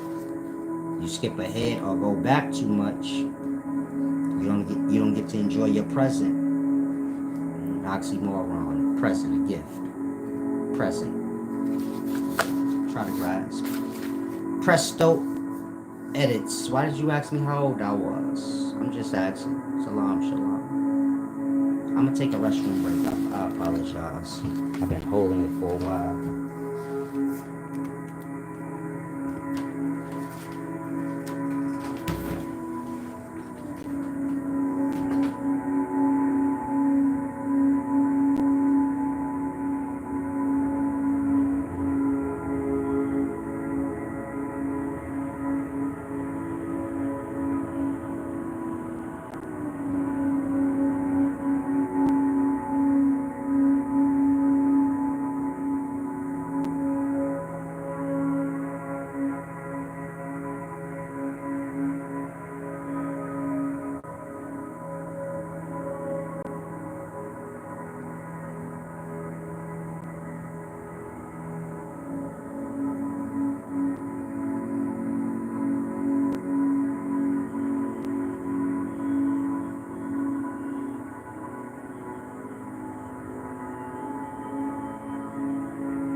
Apologize, I forgot to explain the most important part.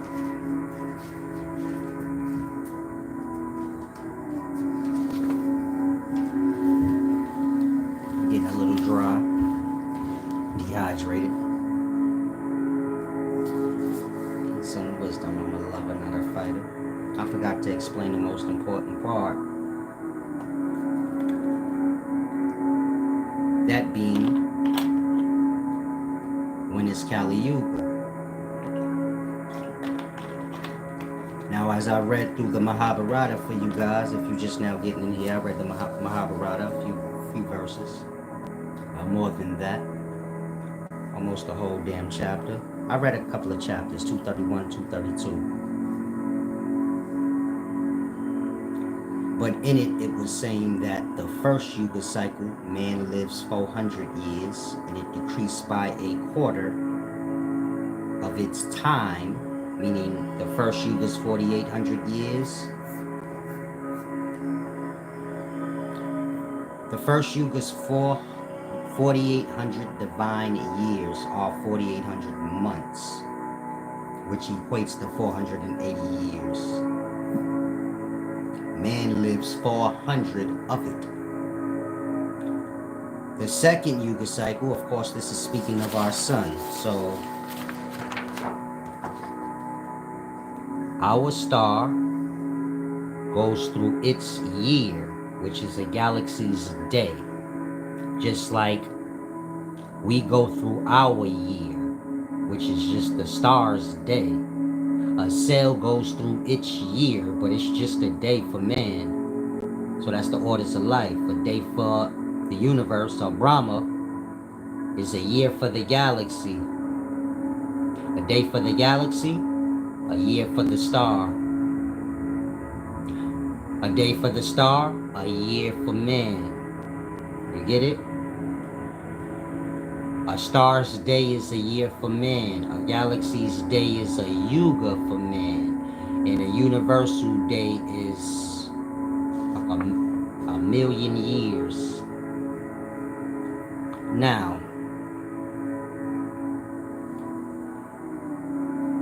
when our star is going through its 4 seasons of a year, we're experiencing it in these number scales. You get it? Meaning 6 hours of morning for us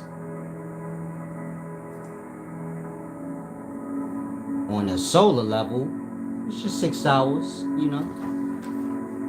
Yeah, that's right. Just 6 hours for the star, but it make for like 93 days for us. Meaning 6 hours equate to 93 days. On a galactic level, it equates to 480 years. You follow? 4,800 divine months or divine years equals 4,800 months. 4,800 months translates into 480 years. Now, during this cycle, man will live to be 400 years old.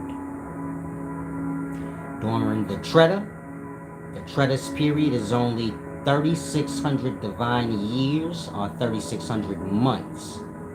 That's 360 years. A divine year is just a month. 12 divine years is 1 year. So you have 12 divine years are 1 year. 12,000 divine years are 1,000 years. The divine years are months. 12 million divine years are 1 million years. You get it? 12 equals 1 type of thing. Meaning 12 months equals 1 year. 12,000 months equals 1,000 years. Follow? Or 12,000, 12,000 months equals 12,000 years. So it's like 1, then add 3, meaning 12 equals 1.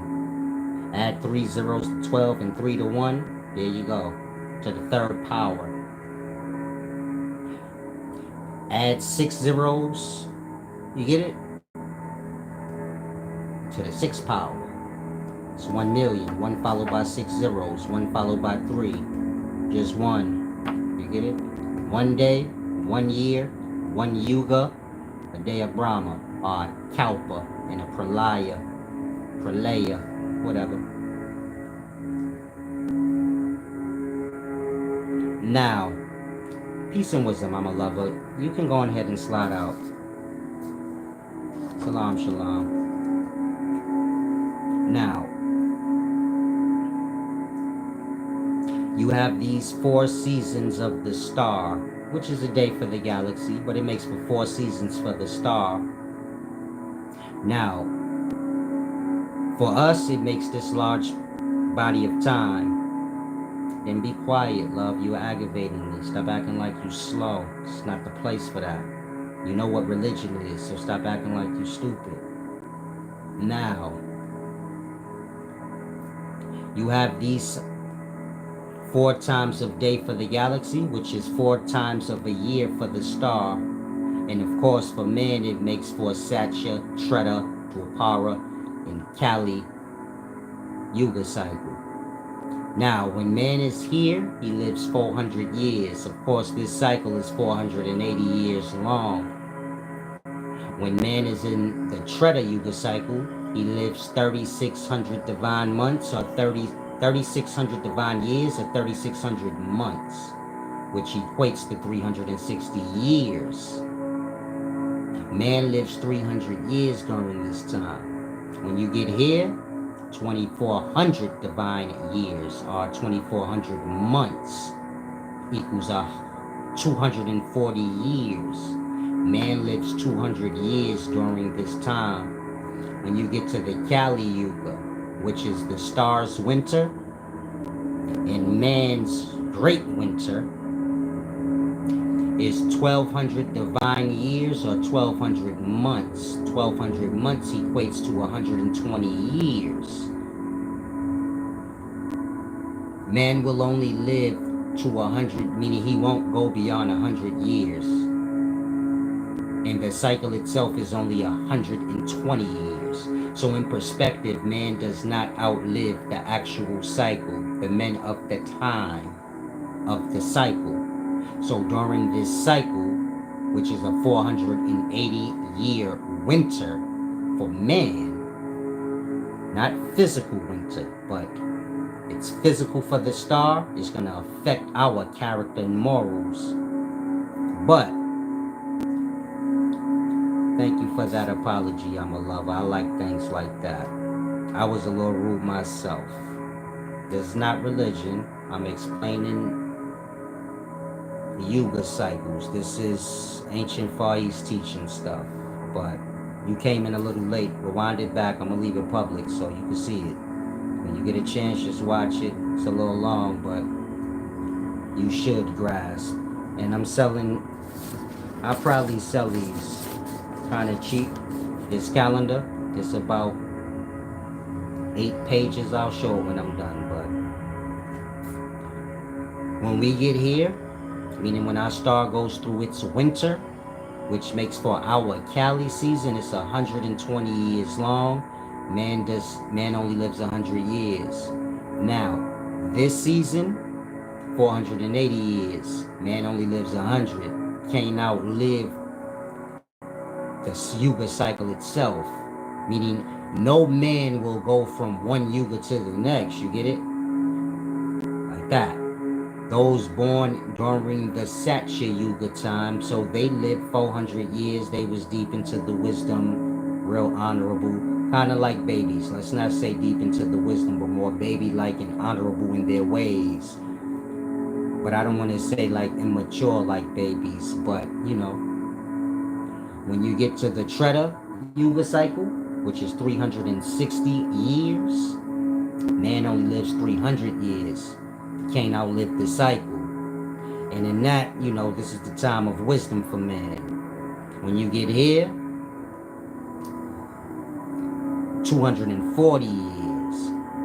Man only lived 200 of them. Like I said, you can't outlive the cycle. Man is lost in his ways here, but you get it? 50-50, but bad. Like it says, sacrifice happens a lot during this time, and this is when man is living to be about 200. So think back, remember when I said Christianity is a sacrifice religion, a sacrilege? This is why the God and the religion is all beat up and spit on and shit like that, blasphemed. Meaning God can't get beat up and spit on. God's not no man. When you depict God as a man, beat up with spit on him, hung up on the cross, this is a direct, blatant disrespect. But this is how Satan worship worked in the past. You had to blaspheme God. Now, of course, nobody see God. You just know the word God, so you get it.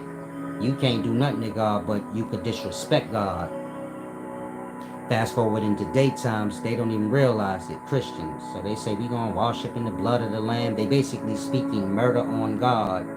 Like, God gonna die for our sins, but they not thinking about like how God died. Nigga, y'all killed him. It wasn't, they make it like this was a sacrifice. God sacrificed himself. But the text say that, you know, they beat God the fuck up and murdered him. He wasn't in agreement.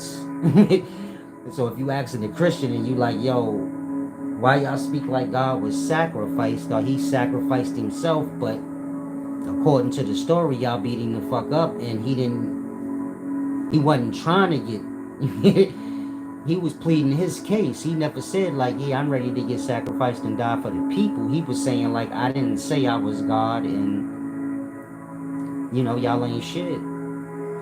But you get my point? All of that was created during your sacrifice time, your Dwapara time. Now, when you get to the Kali time, 120 years, man won't live past 100. Or man won't live past 120 because you can't outlive the cycle. Now, of course, the cycles don't. They just, like morning, afternoon, evening, and night. They just flow into one another. And of course, the galaxy has about 100 years of life, just like a man. So you get it? 365 days, 100 times. You get it? Translators a bunch of time. But the point I'm making is, when you're in the Kali Yuga season, you'll always know, because man won't live past 120. And that, if you ask, you say, man, how do we know if we're in the Kali Yuga? Because man don't live past 120. And really, he don't live past 60. So that means we deep in the Kali Yuga. Because at the rise of the Kali Yuga, man don't pass 100. But as you get closer to the set of the Kali Yuga, man don't even live to 33.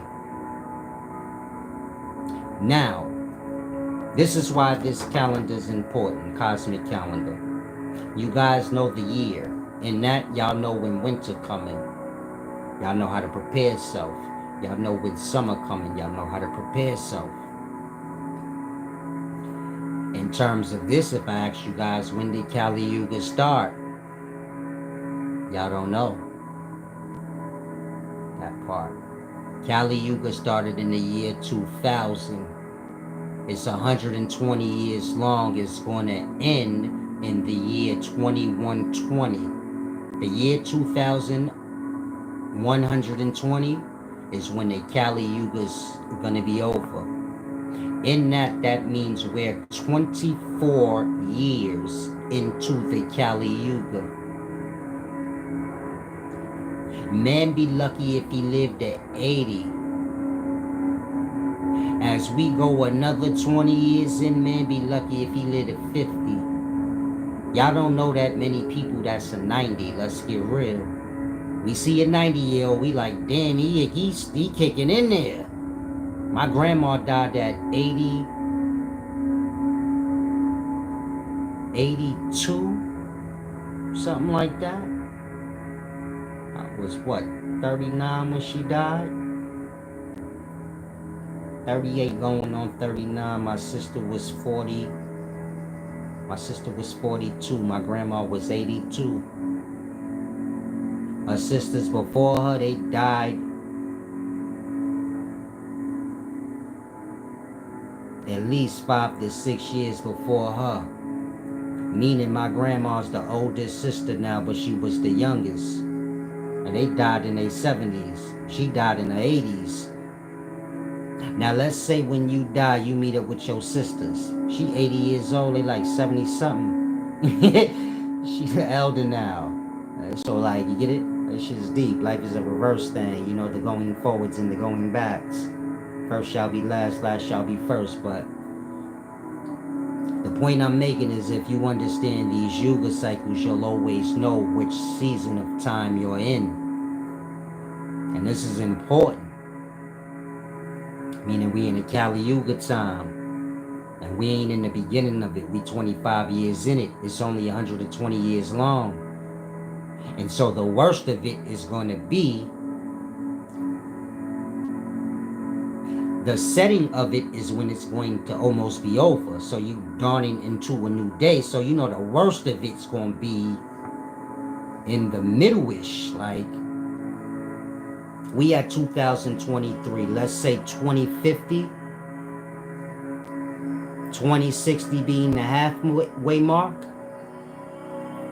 In 2060, I'll be about 80 years old. Meaning this is deep. Y'all not listening. Y'all gonna be around. I'm 41. And 40 years from now, it's gonna be 2063.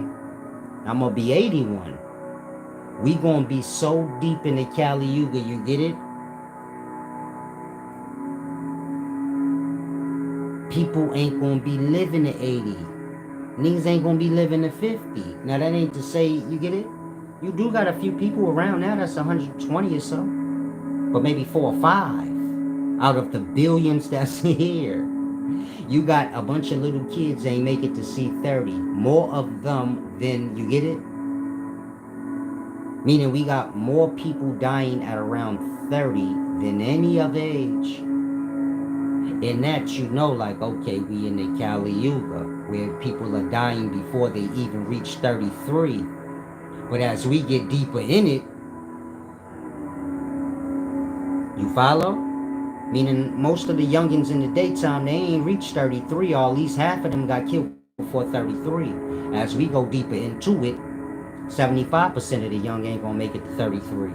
The deeper we go, man, ain't gonna be no young. You just gonna see old people walk around in the Kali Yuga like 50. You say, where all the kids and the people in their 30s and 40s? Man, they dead. Like that. You see how you go outside now, you like, where are the fucking kids? Are they in the house playing video games? Are y'all counting the dead kids? Again, if you were my age, you'd be like, where the kids at, man? We used to be outside. Are y'all keeping track of all the kids dying in the neighborhoods? Yeah, they ain't outside, they dead.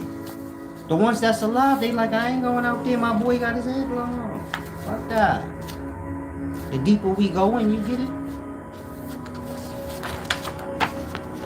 You ain't gonna see no kids when you hit like 20, 70, you ain't gonna even be seeing kids.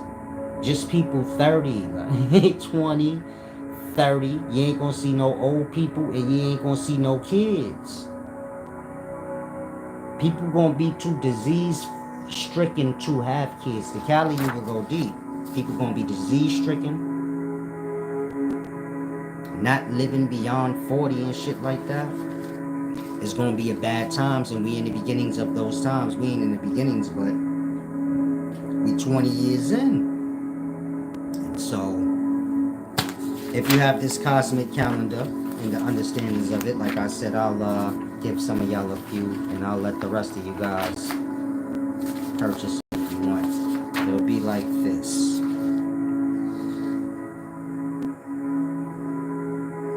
I have it for myself, but I never printed it out. But I'm saying I will. I just printed this out to like show it. But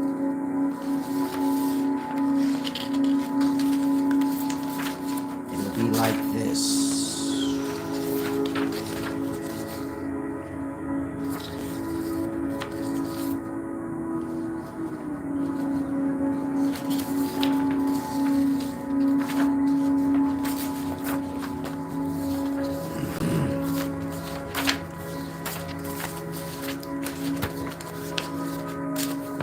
Sideways, but it's not right now. But you'll get this sheet. It'll have a sheet explaining what this sheet is. This is the same as that image, but more in depth, breaking down the 4 parts of each day, our Yuga. I'll have the information page for this one.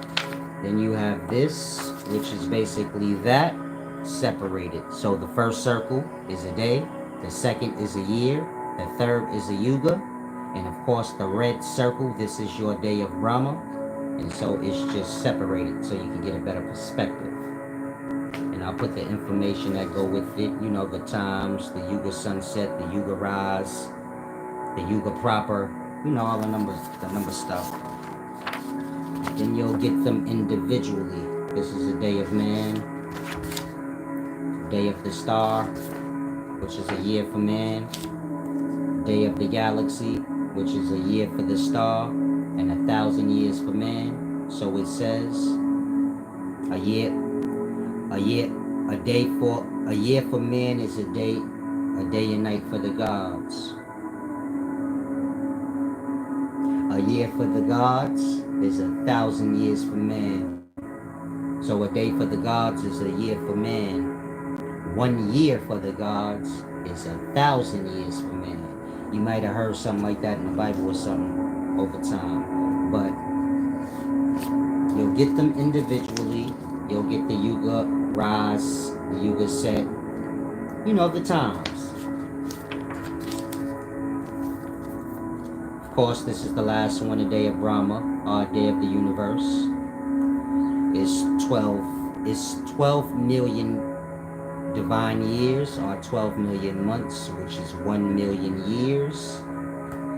The number breakdown, the point, that's the front cover page of the calendar. And this is the actual numbers breakdown, but it's inaccurate. Like I said, 4,800 divine years is months. And you don't multiply it by 360. It equals, you get it? 1 month is a divine year. 12 of them is 1 solar year. So it's like to say the constellations are lesser aspects of the star. And the star goes through these constellations during its day. And these constellations make for months for us. But for the constellation, it's just a day. So the constellations are days, are deities. The star is a day of deity. The galaxy is a day or deity. Man is a day or deity. Like that. It's giving you all the orders of all the days in Yugas, which is basically years. But this is included with it, with the times. I'll include the Mahabharata too. Not the whole thing, I can't do that, but the few verses I read, basically chapter 231 and 232. And I'll explain how, the same way I explain how, you could tell the seasons when they come in, and that you could prepare, predict. It's a repeated thing. You could do the same for man if you understand the Yuga cycles. You could do the same for anything. Meaning tell the seasons of the thing, because it's repeating. In that, let's say you have the calendar, so you say, okay, we in Kali Yuga. Well, I just told you we in Kali Yuga, but you didn't know that. But you get it? If you had the calendar, and I didn't tell you, you'd have read through it and been like, damn, times, like I said, it'll be simple when you grasp it. And the text will be with it, so you could get a perspective. But you could foretell different things using the calendar, things I didn't explain in here, but like I said, I'll put it with the calendar. And so y'all can tell y'all own, I don't want to say future, but like I said, we live in cycles. In that y'all have the repeating, seasons ambushing y'all internally. If you start to pay attention to self, you will notice, damn, I'm happy, then sad, happy, then sad. Some of y'all come to that conclusion. Damn, I keep getting sad, then I get happy. If you pay close attention, you'll realize it's on a cycle. You follow? And you have to, overcome that repeating cycle. You have many repeating cycles in your life that you fall into. Meaning man will fall into circles. In that, you know the path. Meaning y'all wake up, go to work every day. Y'all have y'all 2 days. But this is y'all cycle. Y'all have a weekly cycle, a monthly cycle, daily cycle. You wake up every day, you go get your coffee. Maybe you get your little McDonald's bagel, whatever you get. You get it. You hop on that same route every day. You do this not realizing it every day. It's your circle, your cycle that you fell into. You have a happy, sad cycle. You have an excited and a stagnant cycle. You have many different cycles of self. If you start to pay attention to self, you will notice, damn, every 3 days I get a little depressed. Then I get happy. The depression might not be that bad, maybe just a little sad, then you get it? It might get worse and worse or whatever. But you'll notice the cycle. Once you become aware of the cycle, then you get it, you can interfere with the cycle. Knowing, like, if I feel depressed, this is just my normal rise and set. You don't have to pay it any mind. When y'all get sad, y'all start to entertain it. Meaning if y'all get bored, y'all entertain it by looking for something to do. It usually leads you into trouble. You don't just let the boredom pass, looking at it like it's just a balance thing. Even if people was here, I'd feel bored. You get it? The boredom's with me. Sometimes y'all got a bunch of people around y'all. Y'all still like shit is boring, man. What's up? Like that. It's just the seasons of self. Sometimes y'all happy and you feel like, man, I feel good like I did something. But you ain't did shit. Nobody wasn't even around you. But you like, damn, I feel like I had a full day today. Feel good.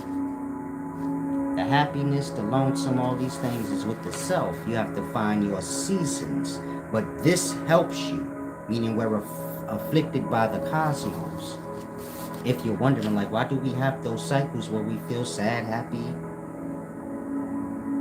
It's in the calendar. The stars day, which is a year for us,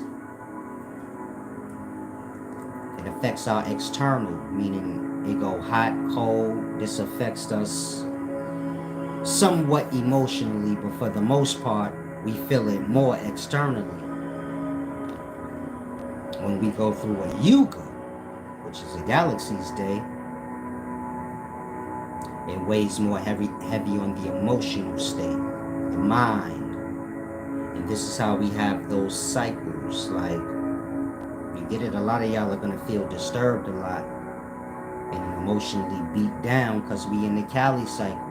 Now, a lot of y'all probably look at me and be like, this nigga Silas always seem like he good. He ain't never seem like he be sad. And it's fucked up out here. Blood heartless, he just don't care. It's Cali season, so you get it? There's nothing, ain't nothing I could do about it. Y'all gonna get worse and worse. And so, you got the world war about to start. This is a religious thing. It's gonna get worse and worse. If you a Christian, the Muslims gonna kill y'all. Muslims hate Christians. Let me say it again, because a lot of y'all are completely naive at today's times. You got Christianity and Islam, they the same religion, but Islam feel like Christianity stole. They feel like they the children of Israel.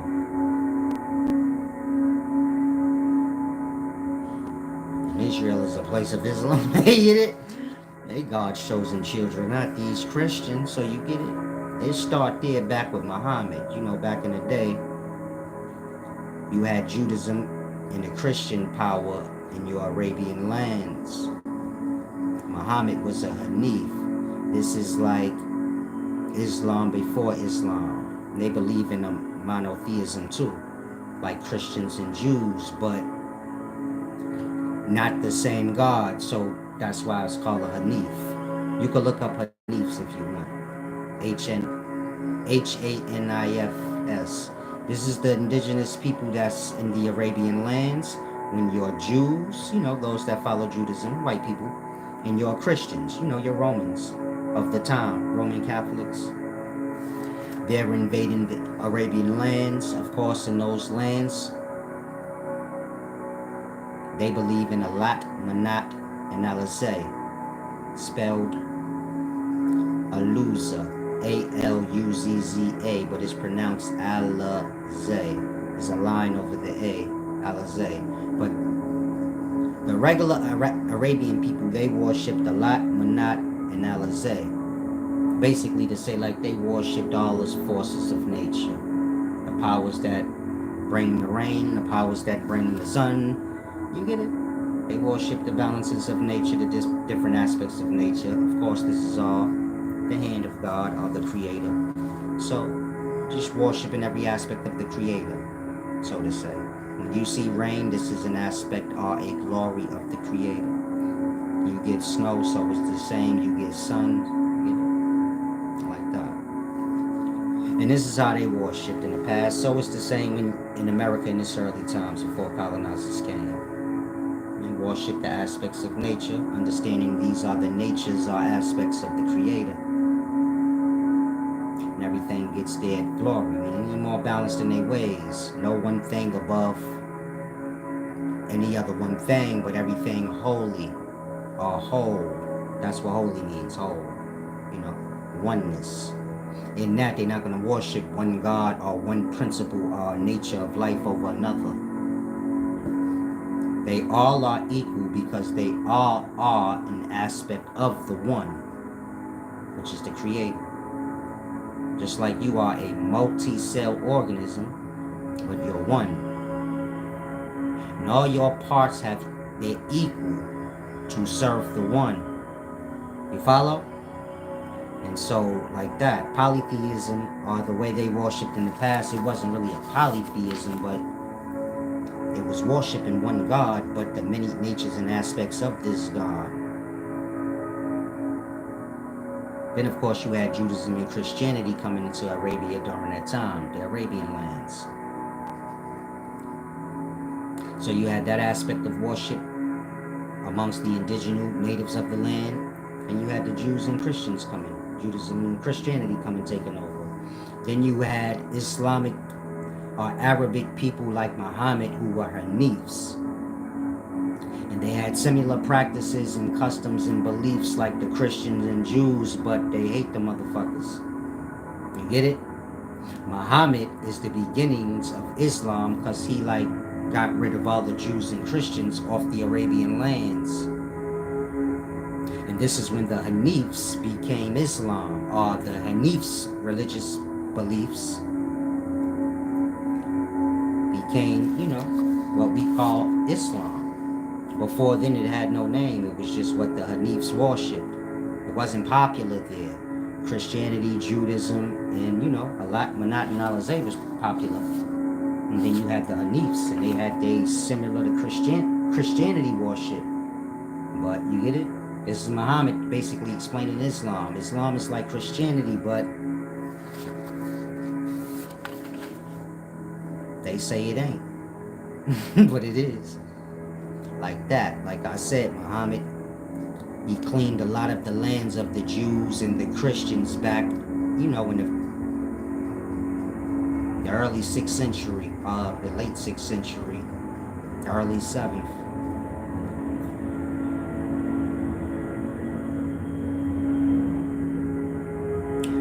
Muhammad died, of course, by the hands of the opposition. Supposedly they sent some shorty in to poison him. Point is this: Muslims hated Christians and Jews before Muhammad died. They hate him twice as much now that he dead. I'm just telling y'all the truth.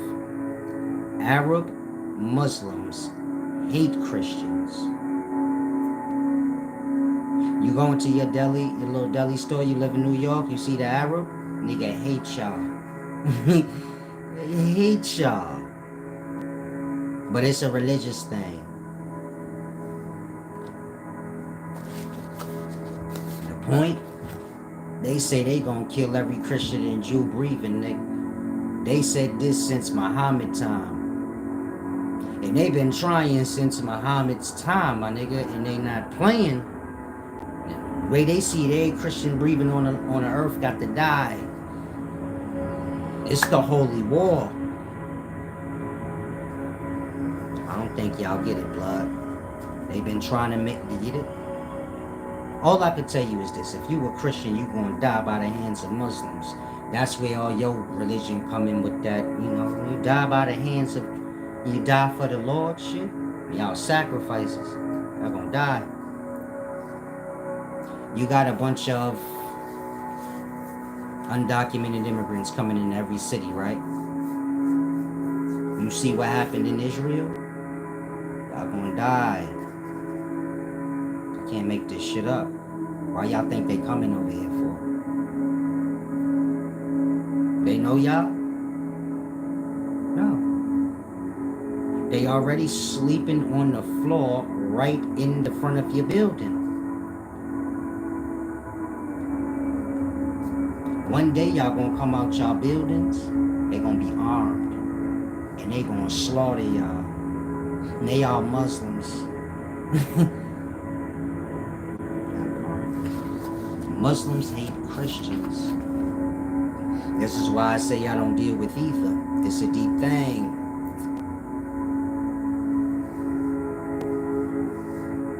You don't gotta argue with him, boss man. I'm gonna let him go. He's completely stupid. He ain't even listening. Now, like I said, if you a Christian, Muslims hate y'all guts. If you a stupid Christian where you thinking I'm just saying it, because I got a problem with y'all. Why would I have a problem with Christians? A lot of y'all dumbed out like that. You're so fucking stupid. You fall into so many fucking narratives and manipulation on your brain. You look at my videos and you tell me, where'd you come up with that dumb fucking perspective that I got a problem with Christians? Because y'all stupidly don't listen to what somebody explaining don't mean they got a problem with you. Because you butthurt and dumb and don't listen don't mean somebody got a problem with you. Because you all dumbed out in the times where conscious community niggas and a whole bunch of niggas is tearing you down, your ears so clogged up you can't hear when somebody trying to help you. And so that's why I call y'all stupids. Y'all dumb, y'all don't never make sense. When you're getting tore down on one side, you didn't catch that, you getting helped on the other, y'all all dumb all around the place. And so I'm just giving you jewels. If you a Christian, don't take offense. One of your own stupid dummies came in here dumb talking. This is why y'all get disrespected. If you wonder, why you gotta talk to Christians like that? Because I'm almost like Muslims with y'all. Y'all keep coming in here acting like y'all fucking stupid. Other than that, I don't got no problem with Christian. I wouldn't waste my time explaining nothing to you fools. That part. I got family members, Christians, you dumb fucking retard. Now, open up your damn ears. You worship the death of God, nigga. It's a blasphemy. That's why Muslims hate y'all. Y'all worship the devil, but y'all don't get it. I'm not saying the other religions don't worship the devil either. But they all believe y'all shit definitely the devil. And so do you get it? A Hindu is closer to a fucking Muslim than a Christian. It's gonna be a religious war. It's already a religious war right now, Jews versus Muslims, but they're just calling it Palestine versus Israel. But you get my point? It's gonna get worse and worse, so try to grasp. Oh, thank you, boss man. It's actually burgundy, but or dark red, but colors on this thing don't work too good, so I'm like orange. But really, I'm just light skin. I'm ashy light skin. I'm mad light and ashy light. I'm light. Ashy light. No, I'm just playing. And so hopefully you guys grasp. Oh, you took your thing. I was about to say I blocked you, bro. I was trying to block the foolish Christian. I should have left him up though. It'd be so dumb. But thank you for the compliment, big brother. Now, like I said, if you were Christian,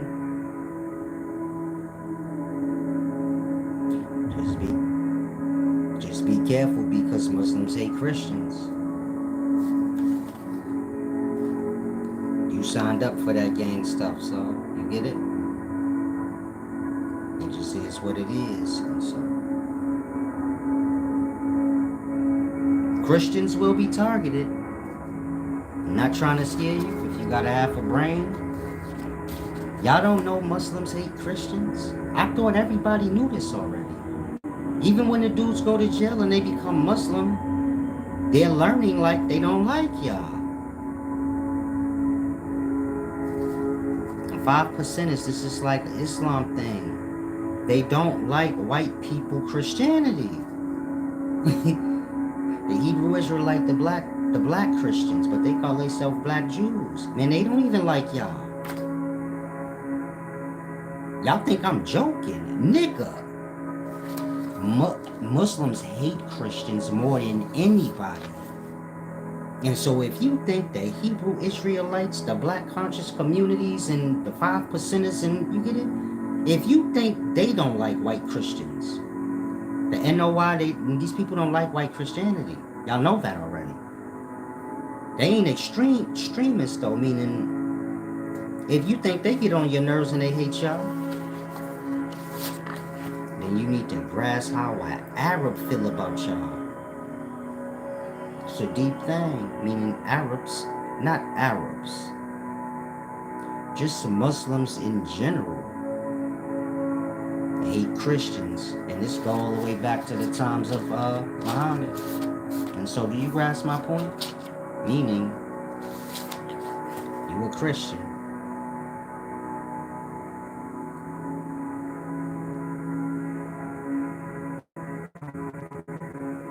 Don't be a Christian. Somebody. Meaning I gave you all the Jews that you needed to wake up in life. You get it? So you live the right way and not have other people's problems. Religion ain't nothing but gang. That's why y'all carry it like y'all in the gang. It's just grown up gang and y'all don't know why y'all apart. Y'all got a lot of lies with self. Meaning every Christian don't know why they a Christian. They just a Christian because they family either is. They was born into it. They are Christians because they just followers. You ain't really people that picked up the book, really studied into it. They're just Christians because of the acceptance of whoever they're close to. You go to church, all your little church buddies is Christians. It's part of your life now, so you're accustomed to going. You're, for the most part, a Christian for that reason. Yeah, y'all all say the same thing, but no Christian is a Christian for any reason. So it's not going to take any reason to convince them not to be, because they wasn't one for any reason. And so whoever they fall out with, I guess that's whoever they a Christian for. When they fall out with them, then they won't be no more. But these things is the reason. A Christian lie to theyself. They just follow the world, and you get my point. Put theyself in a predicament. So it's like you join Bloods, but the Bloods got beef with Crips. You joined, you don't know that, and you get it? Like that. Y'all join Christianity, but y'all don't know that Muslims hate them. Let's go back to Bible times, man. That's why they always fighting over there in the Middle East. They don't want no Christians over there, my nigga. They wouldn't care if it's only 5 of them. They will strategize with just 5 of them to bomb y'all. According to them, they gonna die for Allah in their religion. And their religion is to rid the world of y'all.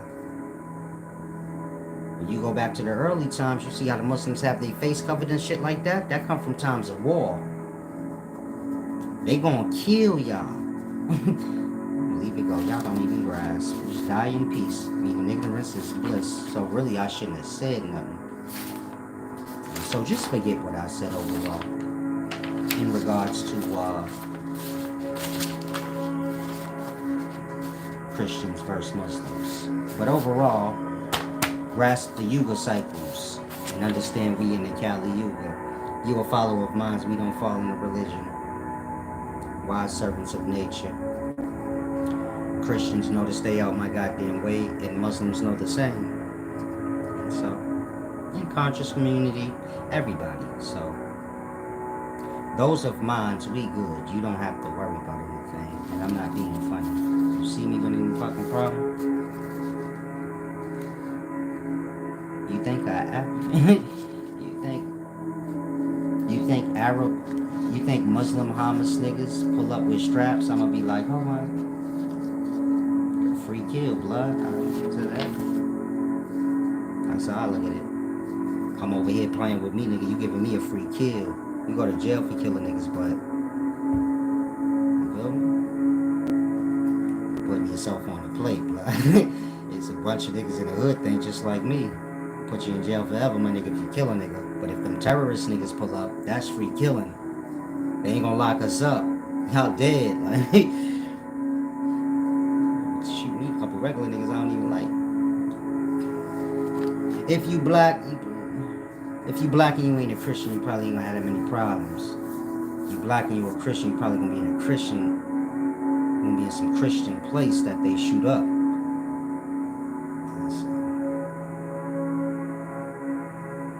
That's what you get for following the white man's. That's what you get for worshiping the white man. No, I'm just playing. Now, those of y'all that's white, that's feathers like Big U said, you know, you good. Y'all all good. All feathers are good. It's just the natures in life. You good now, so you don't have to question it from lying. You having problems? Because it's problem times. You have any? That part. Just relax. Try not to feed to nothing, because don't nothing have anything to do with you. You're a feather. It's not your business. And hopefully you take what I said as a truth, because that's what it is. Stay into the wisdom. Keep your emotional state and your mind clear. Death will come for us all. You don't need to fear it. It's a beautiful thing. You die with your head up, feeling good. You give it all you got. Like, y'all goofy, y'all don't understand things. But if you want to mind, this is how we die. Head up. The sun on that face. Glorious time, nigga, when I die. You feel me?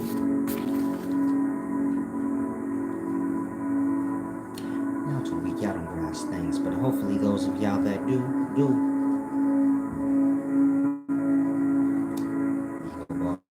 Salam, shalom. Now I'm gonna depart. Hopefully y'all grasp. Like I said, if any of you guys want a copy of this calendar, probably sell it for like $20.